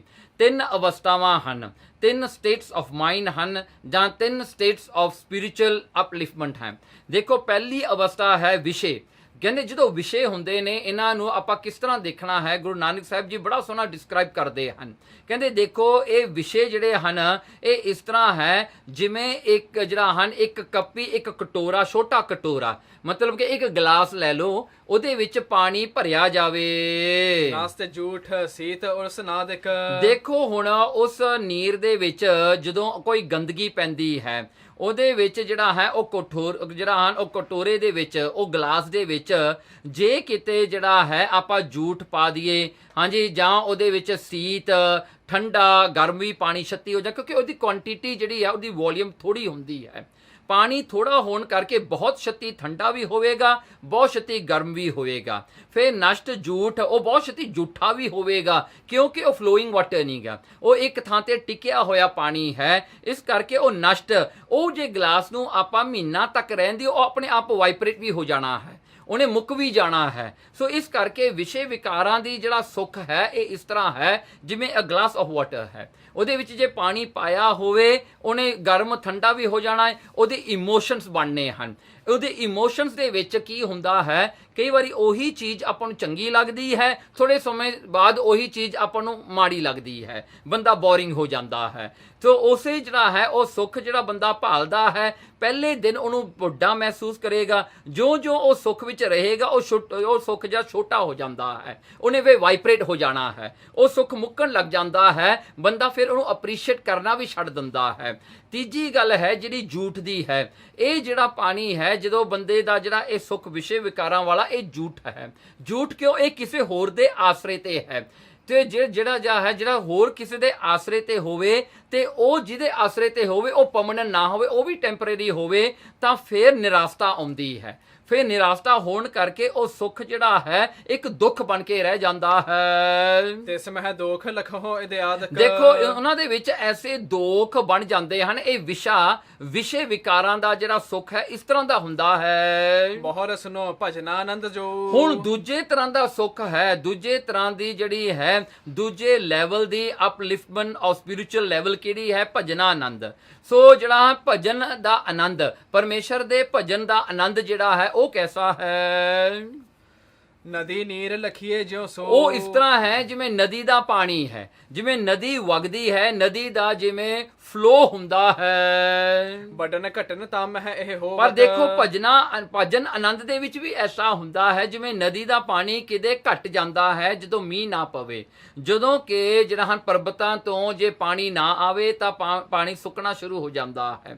ਸੋ ਪਾਣੀ ਘਟਦਾ ਹੈ, ਜਦੋਂ ਮੀਂਹ ਪੈ ਜਾਵੇ ਤਾਂ ਪਾਣੀ ਵੱਧ ਵੀ ਜਾਂਦਾ ਹੈ। ਕਹਿਣਗੇ ਤਾਂ ਮੈਂ ਇਤ ਹੋਵਤ, ਨਦੀ ਦਾ ਜਲ ਕਿਤੇ ਬਹੁਤਾ ਕਿਤੇ ਘਟ। ਸੋ ਭਜਨ ਆਨੰਦ ਵੀ ਐਸਾ ਹੁੰਦਾ ਕਿ ਉਹ ਹਜੇ ਵੀ ਮਨ ਦੀ ਅਵਸਥਾ ਹੈ, ਹਜੇ ਮਨ ਨੂੰ ਸਿਮਰਨ ਵਿੱਚ ਲਾਇਆ ਹੋਇਆ ਹੈ, ਇਸ ਕਰਕੇ ਉਹ ਜਿਹੜਾ ਘਟਦਾ ਵੱਧਦਾ ਰਹਿੰਦਾ ਹੈ। ਪਾਛਲ ਦੋਖਨ ਕੋ ਸਭ ਖੋਵਤ। ਪਰ ਕਹਿੰਦੇ ਇੱਕ ਗੱਲ ਹੈ, ਜਿਵੇਂ ਨਦੀ ਦਾ ਪ੍ਰਵਾਹ ਆਪਣੇ ਕੰਢਿਆਂ ਨੂੰ ਤੋੜ ਕੇ ਜਿਹੜਾ ਕਚਰਾ ਹੁੰਦਾ ਹੈ ਜਾਂ ਕੋਈ ਗੰਦ ਹੁੰਦਾ ਹੈ ਉਹਨੂੰ ਨਾਲ ਰੋੜ ਕੇ ਲੈ ਜ਼ਰੂਰ ਜਾਂਦਾ ਹੈ, ਇਸੇ ਪ੍ਰਕਾਰ ਕਰਕੇ ਭਜਨ ਆਨੰਦ ਕਰਕੇ ਪਿਛਲੇ ਦੋਖ ਪਿਛਲੇ ਪਾਪ ਜਿਹੜੇ ਕੀਤੇ ਹੁੰਦੇ ਨੇ ਉਹ ਧੋਤੇ ਜਾਂਦੇ ਹਨ, ਉਹ ਕਲੀਅਰ ਹੋ ਜਾਂਦੇ ਹਨ। ਪੁੰਨ ਗਿਆਨਾਨੰਦ ਜਨ ਹੋ ਐਸੇ। ਹੁਣ ਤੀਜੀ ਅਵਸਥਾ ਜਿਹੜੀ ਹੈ ਉਹ ਐਸੀ ਹੈ ਜਿਹਨੂੰ ਗਿਆਨ ਆਨੰਦ ਕਹਿੰਦੇ ਹਨ, ਗਿਆਨਾਨੰਦ। ਸੋ ਗਿਆਨ ਦਾ ਆਨੰਦ ਜਿਹੜਾ ਹੈ ਸਾਗਰ ਜਲ ਅਪਾਰ ਹੋਏ ਜੈਸੇ। ਹੁਣ ਗਿਆਨ ਆਨੰਦ ਐਸਾ ਹੈ ਜਿਵੇਂ ਓਸ਼ਨ ਹੁੰਦਾ ਹੈ, ਜਿਵੇਂ ਇੱਕ ਸਾਗਰ ਵੱਡਾ ਹੁੰਦਾ ਹੈ। ਦੋਖ ਬਹੀਨ ਸਦਾ ਇੱਕ ਸਾਰਾ। ਦੇਖੋ ਉਹ ਓਸ਼ਨ ਜਿਹੜਾ ਹੈ ਉਹਦਾ ਪਾਣੀ ਨਾ ਘਟਦਾ ਨਾ ਵੱਧਦਾ ਹੈ, ਉਹ ਉਸ ਤਰ੍ਹਾਂ ਹੀ ਰਹਿੰਦਾ ਹੈ। ਕਹਿੰਦੇ ਉਹ ਦੋਖ, ਉਹਦੇ 'ਚ ਕੋਈ ਦੋਖ ਵੀ ਨਹੀਂ ਹੁੰਦਾ, ਜੇ ਪਾਵਹਿ ਤੇ ਤਰੈ ਸੰਸਾਰ। ਕਿਉਂਕਿ ਉਹਦੇ 'ਚ ਕੰਸਿਸਟੈਂਸੀ ਹੁੰਦੀ ਹੈ। ਸੋ ਇਸ ਪ੍ਰਕਾਰ ਕਰਕੇ ਜੇ ਭਾਵੇਂ ਜੇ ਗਿਆਨ ਆਨੰਦ ਨੂੰ ਕੋਈ ਪਾ ਲਵੇ ਤਾਂ ਉਹ ਸੰਸਾਰ ਤੋਂ ਤਰ ਜਾਂਦਾ ਹੈ। ਜਾਂ ਤੇ ਤੁਮ ਜਪ ਕਰ ਸ੍ਰੀ ਰਾਮ। ਇਸ ਕਰਕੇ ਮਹਾਰਾਜ ਗੁਰੂ ਨਾਨਕ ਸਾਹਿਬ ਜੀ ਨੇ ਉਪਦੇਸ਼ ਦਿੱਤਾ, ਤੁਸੀਂ ਉਸ ਪਰਮੇਸ਼ਰ ਜੋ ਮਾਇਆ ਦਾ ਪਤੀ ਪਰਮੇਸ਼ਰ ਰਮਿਆ ਹੋਇਆ ਹੈ ਉਸ ਦਾ ਹੀ ਜਾਪ ਕਰਨਾ ਕਰੋ। ਪਾਏ ਗਿਆਨ ਪਹੁੰਚੋ ਸੁਖ ਧਾਮੂ। ਦੇਖੋ ਪਰਮਾਤਮਾ ਦਾ ਸਿਮਰਨ ਕਰਨ ਨਾਲ ਉਸ ਪਰਮੇਸ਼ਰ ਦਾ ਗਿਆਨ ਪ੍ਰਾਪਤ ਹੋਵੇਗਾ, ਜਿਹਦੇ ਕਰਕੇ ਉਸ ਦੇ ਚਰਨਾਂ ਵਿੱਚ ਜਾ ਸਮਾਉਂਗੇ ਜੋ ਸੁੱਖਾਂ ਦਾ ਧਾਮ ਹੈ। ਇਹ ਤਨ ਕਰਮ ਤਰੋਵਰ ਜਨ ਹੋ। ਹਾਂ, ਇਹ ਤਨ ਕਹਿੰਦੇ ਕਰਮ ਤਰੋਵਰ ਜਾਣੋ। ਸਤਿਗੁਰੂ ਸੱਚੇ ਪਾਤਸ਼ਾਹ ਜੀ ਸਮਝਾਉਂਦੇ ਹਨ, ਭਾਵੇਂ ਉਹ ਦੁਨੀਆ ਹੈ ਜਿਹੜੀ ਕਿ ਆਪਣੇ ਆਫਟਰ ਲਾਈਫ ਹੈ। ਮਹਾਰਾਜ ਜੀ ਨੇ ਕਿਹਾ ਕਿ ਉੱਥੇ ਤਨ, ਦੇਖੋ ਇੱਥੇ ਵੀ ਇੱਕ ਗੱਲ ਆਪਾਂ ਨੂੰ ਸਮਝਣੀ ਪੈਣੀ ਹੈ ਕਿ ਅਗਲੀ ਦੁਨੀਆ ਵਿੱਚ ਜਦੋਂ ਸਵਰਗ ਨਰਕ ਵਿੱਚ ਆਪਾਂ ਜਾਏ ਉੱਥੇ ਵੀ ਆਪਾਂ ਇੱਕ ਸਰੀਰ ਨੂੰ ਧਾਰਨ ਕਰਦੇ ਹਾਂ, ਉੱਥੇ ਵੀ ਉਹੀ ਸਰੀਰ ਆਪਣੇ ਨਾਲ ਹੁੰਦਾ ਹੈ, ਪਰ ਉਹ 5 ਤੱਤਾਂ ਦਾ ਨਹੀਂ ਹੁੰਦਾ, ਉਹ ਹੋਰ ਤਰ੍ਹਾਂ ਦਾ ਸਰੀਰ ਬਣ ਜਾਂਦਾ ਹੈ ਜਿਹਨੂੰ 17 ਤੱਤ ਵੀ ਕਿਹਾ ਜਾਂਦਾ ਹੈ। ਉਹ ਸਰੀਰ ਦੇ ਨਾਲ ਉੱਥੇ ਉਹ ਜਿਹੜਾ ਹਨ ਦੁੱਖ ਸੁੱਖ ਨੂੰ ਆਫਟਰ ਲਾਈਫ 'ਚ ਭੋਗਿਆ ਜਾਂਦਾ ਹੈ। ਤੋ ਮਹਾਰਾਜ ਨੇ ਕਿਹਾ ਕਿ ਇਹ ਤਨ ਦੇਖੋ, ਕਹਿੰਦੇ ਇਹ ਤੇਰਾ ਸਰੀਰ ਜਿਹੜਾ ਹੈ ਇਹ ਇੱਕ ਕਰਮ ਕਰਨ ਦਾ ਵਸੀਲਾ ਹੈ, ਇਸ ਤੋਂ ਜਿਹੜਾ ਹੈ to facilitate you in performing your deeds. So ਉਹ ਜਿਹੜਾ ਹੈ ਇਹ ਕਰਮ ਦਾ ਇੱਕ ਸਰੀਰ ਹੈ। ਹੁਣ ਮਹਾਰਾਜ ਇੱਕ ਐਗਜ਼ਾਮਪਲ ਦੇ ਰਹੇ ਨੇ, ਕਹਿੰਦੇ ਇਹ ਜਿਹੜਾ ਸਰੀਰ ਹੈ ਇਹਨੂੰ ਇੱਕ ਦਰਖਤ, ਇੱਕ ਟਰੀ ਮੰਨ ਲਓ। ਹੁਣ ਅਰੋਗਤਾ ਸਾਖਾ ਮਨ ਹੋ। ਦੇਖੋ ਇਹ ਦੇਹ ਜਦੋਂ ਅਰੋਗਤਾ ਵਿੱਚ ਹੈ, ਜਦੋਂ ਇਹਨੂੰ ਕੋਈ ਰੋਗ ਨਹੀਂ ਲੱਗਿਆ, ਕੋਈ ਡਿਜ਼ੀਜ਼ ਨਹੀਂ ਲੱਗੀ, ਕੋਈ ਬਿਮਾਰੀ ਨਹੀਂ ਲੱਗੀ, ਤਾਂ ਇਹ ਜਿਹੜਾ ਹੈ ਅਰੋਗਤਾ ਜਿਹੜੀ ਹੈ, ਹੈਲਥੀਨੈਸ ਜਿਹੜੀ ਹੈ, ਇਹਨੂੰ ਤੁਸੀਂ ਬ੍ਰਾਂਚਸ ਮੰਨ ਲਓ ਇਹ ਟਰੀ ਦੇ। ਜਲ ਸਿੰਚਨ ਕਰਨੋ ਧਰਮ ਹੀ ਕਾ। ਦੇਖੋ ਜਦੋਂ ਇਹ ਜਿਹੜਾ ਹਨ ਦਰਖਤ ਨੂੰ ਆਪਾਂ ਪਾਣੀ ਪਾਈਏ ਵੀ ਇਹ ਹੋਰ ਵੱਡਾ ਹੋਵੇ, ਹੋਰ ਇਹ ਜਿਹੜਾ ਫੈਲੇ, ਤਾਂ ਫਿਰ ਆਪਾਂ ਉਹਦੇ ਉੱਤੇ ਜਲ ਪਾਉਂਦੇ ਹਾਂ, ਪਾਣੀ ਸਿੰਜਦੇ ਹਾਂ। ਹੁਣ ਪਾਣੀ ਸਿੰਜਣਾ ਕੀ ਹੁੰਦਾ, ਜਿਹੜਾ ਧਰਮ ਨੂੰ ਕਮਾਉਣਾ ਹੈ। ਜੇ ਇਹ ਸਰੀਰ ਦੇ ਵਿੱਚ ਆਪਾਂ ਧਰਮ ਨੂੰ ਲਿਆਵਾਂਗੇ, ਉਹ ਧਰਮ ਜੋ ਗੁਰੂ ਨਾਨਕ ਸਾਹਿਬ ਨੇ ਆਪਾਂ ਨੂੰ ਦਿੱਤਾ ਹੈ, ਜੇ ਉਹਦੇ ਉਸੂਲਾਂ ਤੇ ਤੁਰਾਂਗੇ ਤਾਂ ਫਿਰ ਇਹ ਜਿਹੜਾ ਹਨ ਇਹ ਸਰੀਰ ਰੂਪੀ ਟਰੀ ਜਾਂ ਦਰਖਤ ਨੂੰ ਆਪਾਂ ਪਾਣੀ ਸਿੰਜ ਰਹੇ ਹਾਂ। ਸਿਮਰਨ ਨਾਮ ਪੁਸਪ ਪਾਣੀ ਕਾ। ਦੇਖੋ ਜਦੋਂ ਇਸ ਜਿਹੜਾ ਹਨ ਟਰੀ ਜਿਹੜਾ ਹੈ ਧਰਮ ਦੇ ਪਾਣੀ ਸਿੰਜਣ ਦੇ ਨਾਲ ਇਹ ਵੱਡਾ ਹੁੰਦਾ ਤਾਂ ਇਹਨੂੰ ਫੁੱਲ ਲੱਗਦੇ ਹਨ। ਉਹ ਫੁੱਲ ਕੀ ਹੈ? ਸਿਮਰਨ ਜਿਹੜਾ ਹੈ ਇਹ ਫੁੱਲ ਲੱਗਦੇ ਹਨ। ਭਇਓ ਗਿਆਨ ਫਲ ਲਾਗਿਓ ਰੂਰਾ। ਫਿਰ ਉਹ ਜਿਹੜੇ ਹਨ ਫੁੱਲਾਂ ਤੋਂ ਫਿਰ ਫਲ ਬਣਦੇ ਹਨ। ਉਹ ਫਲ ਕੀ ਹੈ? ਗਿਆਨ। ਸਿਮਰਨ ਤੋਂ ਗਿਆਨ ਦੀ ਪ੍ਰਾਪਤੀ ਹੁੰਦੀ ਹੈ। ਸੁੰਦਰ ਮਗਨ ਆਨੰਦ ਰਹਿਓ ਰਸ ਪੂਰਾ। ਇਸ ਪ੍ਰਕਾਰ ਕਰਕੇ ਫਿਰ ਉਸ ਪਰਮੇਸ਼ਰ ਦੇ ਆਨੰਦ ਵਿੱਚ ਹੀ ਜਿਹੜਾ ਹੈ ਜੀਵ ਮਗਨ ਰਹਿੰਦਾ ਹੈ ਤੇ ਜਿਹੜਾ ਹੈ ਰਸ ਪੂਰਾ, ਜਿਵੇਂ ਫਲ ਦੇ ਵਿੱਚ ਫਿਰ ਰਸ ਭਰਦਾ ਹੈ, ਉਹ ਮਿੱਠਾ ਹੋ ਜਾਂਦਾ ਹੈ। ਉਹ ਫਿਰ ਫਲ ਦੇ ਜਿਹੜੀ ਹੈ ਕੀਮਤ ਪੈਂਦੀ ਹੈ, ਉਹ ਕਿਸੇ ਦੇ ਕੰਮ ਆਉਂਦਾ ਹੈ। ਇਸੇ ਪ੍ਰਕਾਰ ਕਰਕੇ ਜਦੋਂ ਗਿਆਨ ਹੋ ਜਾਵੇ, ਇਹ ਗਿਆਨ ਦੇ ਵਿੱਚ ਭਗਤੀ ਦਾ ਰਸ ਪਿਆ ਹੋਵੇ, ਤਾਂ ਫਿਰ ਇਹ ਰਸ ਮਿੱਠਾ ਹੋ ਜਾਂਦਾ ਹੈ। ਤਾਂ ਇਹ ਫਿਰ ਗਿਆਨ ਦੇ ਕਰਕੇ, ਭਗਤੀ ਦੇ ਪੈਣ ਕਰਕੇ, ਮਿਠਾਸ ਵਧਨ ਕਰਕੇ ਇਹ ਫਲ ਫਿਰ ਮਿੱਠਾ ਹੁੰਦਾ ਹੈ। ਆਸ ਵਿਚਾਰ ਮਨ ਤਜਹੁ ਵਿਕਾਰਾ। ਦੇਖੋ ਹੁਣ ਇੱਕ ਬੀਜ ਦਾ ਪ੍ਰਯੋਜਨ ਕੀ ਹੁੰਦਾ ਹੈ? ਉਹਨੇ ਦਰਖਤ ਬਣਨਾ ਹੈ। ਦਰਖਤ ਬਣਨ ਦਾ ਪ੍ਰਯੋਜਨ ਕੀ ਹੁੰਦਾ ਹੈ? ਕਿ ਉਹਨੇ ਫੈਲਣਾ ਹੈ, ਜਿਹਦੇ ਕਰਕੇ ਆਏ ਗਏ ਨੂੰ ਛਾਂ ਦੇਣੀ ਹੈ, ਆਏ ਗਏ ਨੂੰ ਜਿਹੜਾ ਹਨ ਉਹਦੀ ਰੱਖਿਆ ਕਰਨੀ ਹੈ, ਉਹਨੂੰ ਮੀਂਹ ਤੋਂ ਬਚਾਉਣਾ ਹੈ। ਤੇ ਉਹ ਜਿਹੜਾ ਹੈ ਫਿਰ ਉਸ ਟਰੀ ਦਾ ਜਿਹੜਾ ਹੈ ਪ੍ਰਯੋਜਨ ਕੀ ਹੁੰਦਾ ਹੈ? ਉਹਨੂੰ ਫਲ ਲੱਗਣੇ ਨੇ। ਜੇ ਟਰੀ ਨੂੰ ਫਲ ਲੱਗਦੇ, ਲੋਕੀ ਉਹਨੂੰ ਆਪਣੇ ਘਰਾਂ ਵਿੱਚ ਲਾਉਂਦੇ ਨੇ, ਉਹਨੂੰ ਸੰਭਾਲ ਕਰਦੇ ਨੇ ਉਹ ਟਰੀ ਦੀ, ਕਿਉਂਕਿ ਫਲ ਦੇਣ ਵਾਲਾ ਹੈ। ਇਸੇ ਪ੍ਰਕਾਰ ਕਰਕੇ ਇਹ ਸਰੀਰ ਜਿਹੜਾ ਆਪਣਾ ਹੈ, ਇਹ ਬੋਡੀ, ਇਹਦੇ ਵਿੱਚ ਆਪਾਂ ਨੂੰ ਫਾਇਦਾ ਤਾਂ ਹੀ ਹੋਵੇਗਾ ਜੇ ਆਪਾਂ ਪਰਮਾਤਮਾ ਦਾ ਸਿਮਰਨ ਕਰਾਂਗੇ, ਗਿਆਨ ਪ੍ਰਾਪਤ ਕਰਾਂਗੇ ਤੇ ਭਗਤੀ ਦੀ ਮਿਠਾਸ ਨੂੰ ਇਹ ਜੀਵਨ ਵਿੱਚ ਭਰਾਂਗੇ, ਤਾਂ ਆਪਣਾ ਕੋਈ ਮੁੱਲ ਹੈ। ਨਹੀਂ ਤਾਂ ਇਹ ਟਰੀ ਜਿਹੜਾ ਹੈ ਆਪਣਾ, ਇਹ ਜਿਹੜਾ ਹੈ ਯੂਸਲੈਸ ਹੈ। ਇਹ ਜਿਹੜਾ ਹੈ ਇਹਦਾ ਫਿਰ ਕੀ ਕੰਮ ਹੈ? ਸਿਮਰੋ ਸਦਾ ਨਾਮ ਕਰਤਾਰਾ। ਇਸ ਕਰਕੇ ਗੁਰੂ ਨਾਨਕ ਸਾਹਿਬ ਸੱਚੇ ਪਾਤਸ਼ਾਹ ਜੀ ਕਹਿੰਦੇ ਸਾਰੇ ਵਿਕਾਰਾਂ ਨੂੰ ਦੂਰ ਕਰਕੇ ਉਸ ਪਰਮੇਸ਼ਰ ਕਰਤਾਰ ਦਾ ਸਿਮਰਨ ਕਰੋ। ਇਹ ਉਪਦੇਸ਼ ਦੀਨ ਤਿਨ ਤਾਈ। ਸਤਿਗੁਰਾਂ ਨੇ ਇਹੀ ਉਪਦੇਸ਼ ਉਹਨਾਂ ਸਾਰਿਆਂ ਨੂੰ ਦਿੱਤਾ ਉੱਥੇ ਉਸ ਦੀਪ ਦੇ ਲੋਕਾਂ ਨੂੰ। ਕਿਤਕ ਦਿਵਸ ਰਹਿ ਕਰ ਜਗ ਸਾਈ। ਸਤਿਗੁਰੂ ਜੀ ਕੁਝ ਕੁ ਦਿਨ ਉੱਥੇ ਰਹੇ, ਫਿਰ ਜਗ ਤੇ ਮਾਲਕ ਬਹਰੋ ਕੀਨੋ ਗਮਨ ਅਗਾਰੀ। ਸਤਿਗੁਰਾਂ ਨੇ ਫਿਰ ਉੱਥੋਂ ਅੱਗੇ ਚੱਲਣਾ ਕੀਤਾ।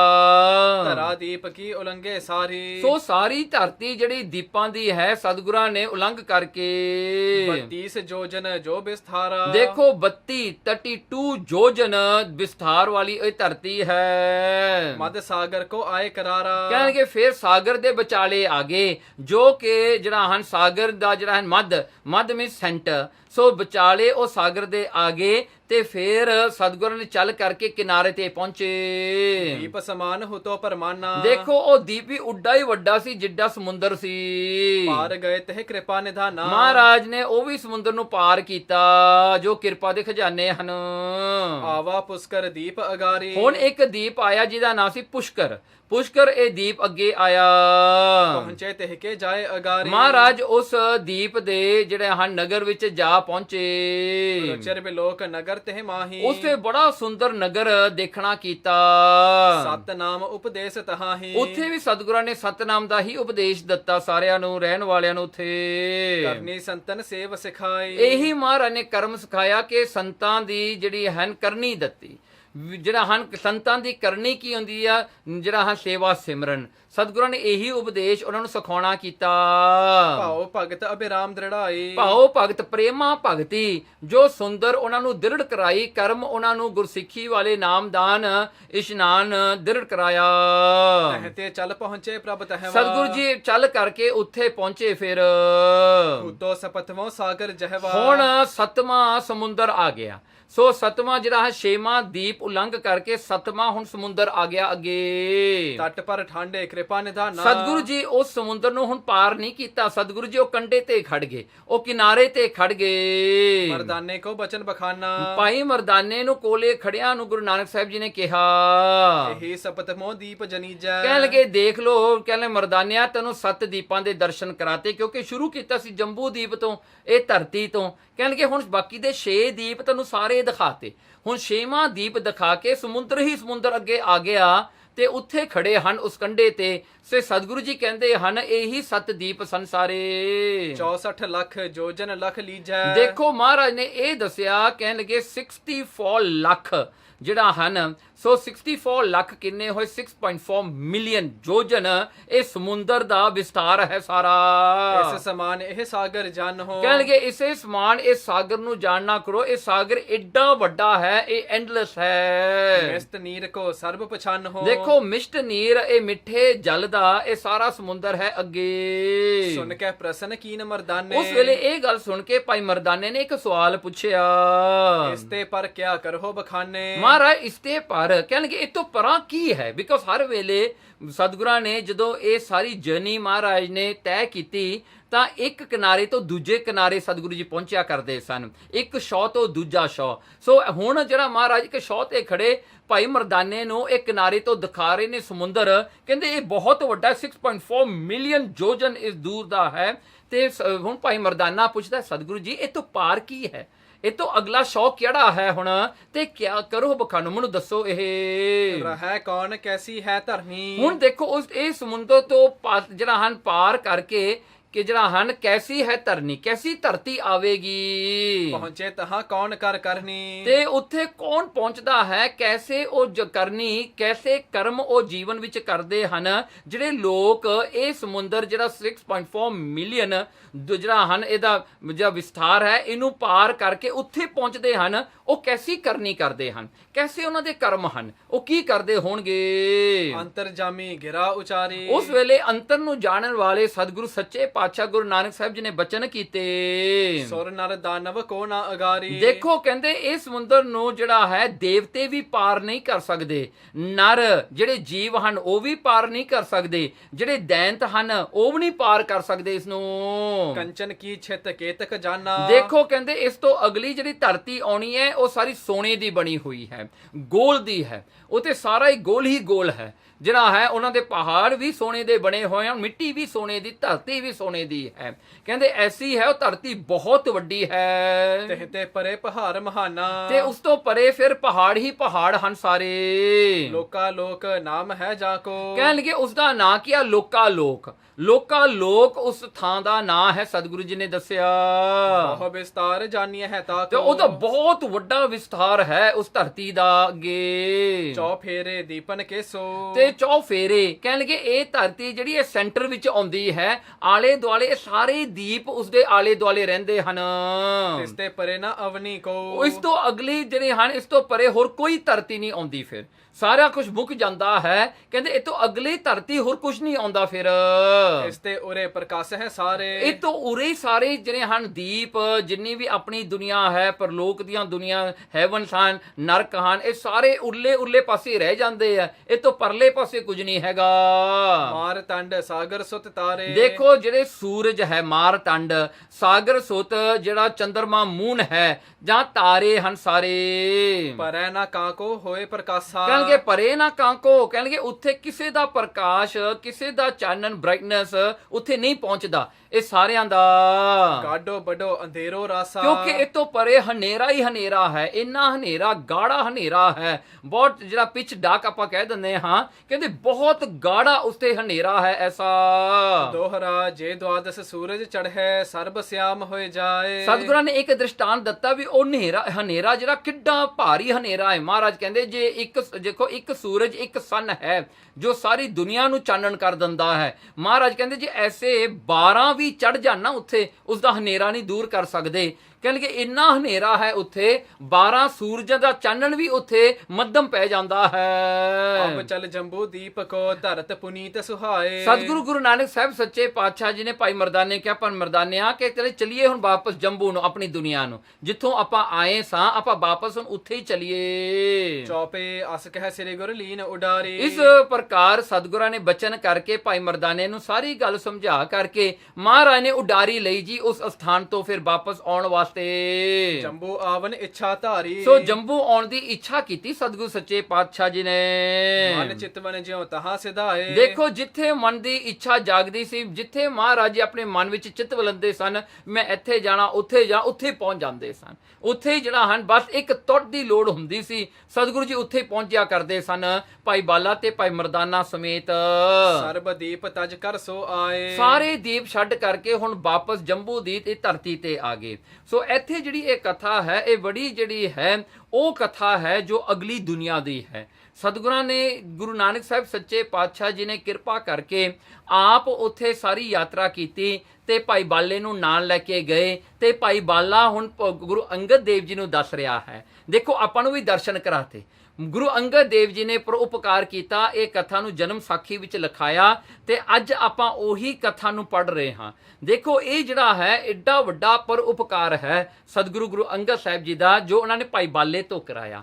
ਤੇ ਭਾਈ ਬਾਲੇ ਦੇ ਦੱਸਣ ਨਾਲ ਦੇਖੋ ਅੱਜ ਵੀ ਆਪਾਂ ਨੂੰ ਵੀ ਗਿਆਨ ਹੋਇਆ ਕਿ ਇਸ ਦੁਨੀਆ ਤੋਂ ਬਾਅਦ ਭਾਵੇਂ ਬੰਦੇ ਚੰਗੇ ਵੀ ਕਰਮ ਕਰਦੇ ਨੇ, ਭਾਵੇਂ ਪੁੰਨ ਵੀ ਕਰਦੇ ਨੇ, ਪਰ ਜੇ ਅਗਰ ਉਹ ਗੁਰੂ ਨੂੰ ਨਹੀਂ ਧਾਰਨ ਕਰਦੇ, ਗੁਰੂ ਨਾਨਕ ਸਾਹਿਬ ਸੱਚੇ ਪਾਤਸ਼ਾਹ ਜੀ ਦੀ ਸਿੱਖੀ ਨੂੰ ਨਹੀਂ ਧਾਰਨ ਕਰਦੇ, ਉਹ ਦੁਨੀਆ ਵਿੱਚ ਭਾਵੇਂ ਉਹਨਾਂ ਨੂੰ 6 ਦੀਪਾਂ ਵਿੱਚ ਸੁੱਖ ਤਾਂ ਮਿਲ ਸਕਦਾ ਹੈ, ਪਰ ਮੁਕਤੀ ਨਹੀਂ ਮਿਲਦੀ। ਉਹਨਾਂ ਨੂੰ ਵਾਪਸ ਫਿਰ ਧਰਤੀ ਤੇ ਆਉਣਾ ਪੈਂਦਾ, ਫੇਰ ਜਨਮ ਧਾਰ ਕੇ ਆਉਣਾ ਪੈਂਦਾ ਹੈ। ਇਹ ਸਿਲਸਿਲਾ ਇੱਥੇ ਮੁੱਕਦਾ ਕੋਈ ਨਹੀਂ ਹੈਗਾ, ਇਹ ਟੈਂਪਰੇਰੀ ਹੈ ਸਭ ਕੁਝ।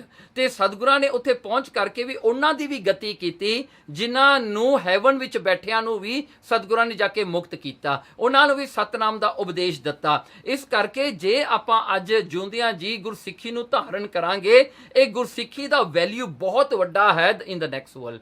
ਉਹ ਬਹੁਤ ਜਿਹੜੇ ਕੰਮ ਆਉਂਦੇ ਨੇ, ਕਿਉਂਕਿ ਇੱਕ ਗੁਰੂ ਨਾਨਕ ਦਾ ਨਾਮ ਹੀ ਹੈ ਜੋ ਇੱਥੇ ਵੀ ਲੋਕ ਜਾਣਦੇ ਨੇ ਧਰਤੀ ਤੇ, ਪਰ ਲੋਕ ਵਿੱਚ ਵੀ ਲੋਕ ਜਾਣਦੇ ਨੇ। ਜੇ ਜਮਦੂਤ ਵੀ ਆ ਜਾਣ ਮਰਨ ਦੇ ਸਮੇਂ, ਉੱਥੇ ਗੁਰੂ ਨਾਨਕ ਦਾ ਨਾਮ ਤੁਸੀਂ ਲੈ ਦਿਓ, ਉਹਨਾਂ ਨੇ ਵੀ ਭੱਜ ਜਾਣਾ ਤੁਹਾਨੂੰ ਛੱਡ ਕੇ, ਕਿਉਂਕਿ ਜਿਹੜਾ ਹੈ ਗੁਰੂ ਨਾਨਕ ਦਾ ਨਾਮ ਇੱਕ ਐਸੀ ਕਰੰਸੀ ਹੈ ਜੋ ਇੱਥੇ ਵੀ ਪੁੰਨ ਜਿਹੜਾ ਹਨ ਸੁੱਖ ਦੇਣ ਵਾਲੀ ਹੈ, ਅਗਲੀ ਦੁਨੀਆ ਵਿੱਚ ਵੀ ਸੁੱਖ ਦੇਣ ਵਾਲੀ ਹੈ। ਇਸ ਕਰਕੇ ਆਪਾਂ ਚੰਗੇ ਕਰਮ ਕਰਕੇ 6 ਦੀਪਾਂ ਤੱਕ ਤਾਂ ਆਪਣੀ ਪਹੁੰਚ ਹੋ ਸਕਦੀ, ਪਰ ਮੁਕਤੀ ਤੱਕ ਨਹੀਂ ਆਪਾਂ ਪਹੁੰਚ ਸਕਦੇ, ਉਹ ਤਾਂ ਗੁਰੂ ਹੀ ਕਰਾ ਸਕਦਾ। ਇਸ ਕਰਕੇ ਗੁਰੂ ਮਹਾਰਾਜ ਜਿਹੜੇ ਹਨ, ਉਹਨਾਂ ਦੇ ਚਰਨਾਂ ਵਿੱਚ ਪਹੁੰਚਣ ਦਾ ਆਪਾਂ ਨੂੰ ਜਿਹੜਾ ਹੈ ਇਸ ਮੈਂਡੇਟਰੀ ਹੈ। ਇਹ ਨਾ ਕਹੀਏ ਵੀ ਆਪਸ਼ਨ ਹੈ ਵੀ ਮੈਂ ਮੰਨਣਾ ਚਾਹੇ ਨਾ ਮੰਨਣਾ, ਨਹੀਂ। ਜੇ ਸੁੱਖ ਲੈਣਾ ਹੈ, ਜੇ ਅਗਲੀ ਦੁਨੀਆ ਵਿੱਚ ਤੁਸੀਂ ਇੱਜ਼ਤ ਚਾਹੁੰਦੇ ਹੋ, ਜੇ ਅਗਲੀ ਦੁਨੀਆ ਵਿੱਚ ਤੁਸੀਂ ਸੁੱਖ ਭਾਲਦੇ ਹੋ, ਤਾਂ ਜੇ ਇਹ ਵੀ ਦੁਨੀਆ 'ਚ ਸੁੱਖ ਲੈਣਾ ਹੈ ਤਾਂ ਗੁਰੂ ਨਾਨਕ ਦੀ ਸ਼ਰਨ ਲੈਣੀ ਪਵੇਗੀ। ਇਸ ਕਰਕੇ ਇਹ ਉਪਦੇਸ਼ ਨੂੰ ਹਿਰਦੇ ਵਿੱਚ ਵਸਾਉਣਾ, ਕਿਉਂਕਿ ਇਹ ਤਾਂ ਆਪਣੇ ਵੱਡੇ ਭਾਗ ਨੇ ਜਿਨ੍ਹਾਂ ਨੂੰ ਗੁਰੂ ਨਾਨਕ ਸਾਹਿਬ ਸੱਚੇ ਪਾਤਸ਼ਾਹ ਜੀ ਨੇ ਇਹ ਦੀਪਾਂ ਦੇ ਦਰਸ਼ਨ ਅੱਜ ਆਪਾਂ ਨੂੰ ਘਰ ਬੈਠਿਆਂ ਨੂੰ ਕਰਾ ਦਿੱਤੇ। ਦੇਖੋ ਐਸੀ ਕਿਰਪਾ ਸਤਿਗੁਰਾਂ ਦੀ, ਐਸੀ ਪਹੁੰਚ ਹੈ ਸਤਿਗੁਰਾਂ ਦੀ। ਸੋ ਇਹਨਾਂ ਦੇ ਉੱਤੇ ਜਿਹੜਾ ਹੈ ਭਰੋਸਾ ਰੱਖਣਾ ਕਿ ਜੋ ਮਹਾਰਾਜ ਨੇ ਇੱਥੇ ਦੱਸਿਆ ਹੈ, ਜੋ ਉਪਦੇਸ਼, ਇਹ ਸੱਚਾ ਹੈ, ਇਹਦੇ ਵਿੱਚ ਕੋਈ ਵੀ ਸ਼ੱਕ ਨਹੀਂ ਕਰਨਾ ਚਾਹੀਦਾ। ਮਨ ਚਿਤਵਨ ਜਿਉ ਤਹਾਂ ਸਿਧਾਏ, ਸਰਬ ਦੀਪ ਤਜ ਕਰ ਸੋ ਆਏ। ਇਤ ਸ੍ਰੀ ਗੁਰੂ ਨਾਨਕ ਪ੍ਰਕਾਸ਼ ਗ੍ਰੰਥੇ ਉਤਰਾਰਧੇ ਦੀਪਨ ਪ੍ਰਸੰਗ ਵਰਣਨ ਨਾਮ 19ਵਾਂ ਅਧਿਆਏ। ਵਾਹਿਗੁਰੂ ਜੀ ਕਾ ਖਾਲਸਾ, ਵਾਹਿਗੁਰੂ ਜੀ ਕੀ ਫਤਿਹ।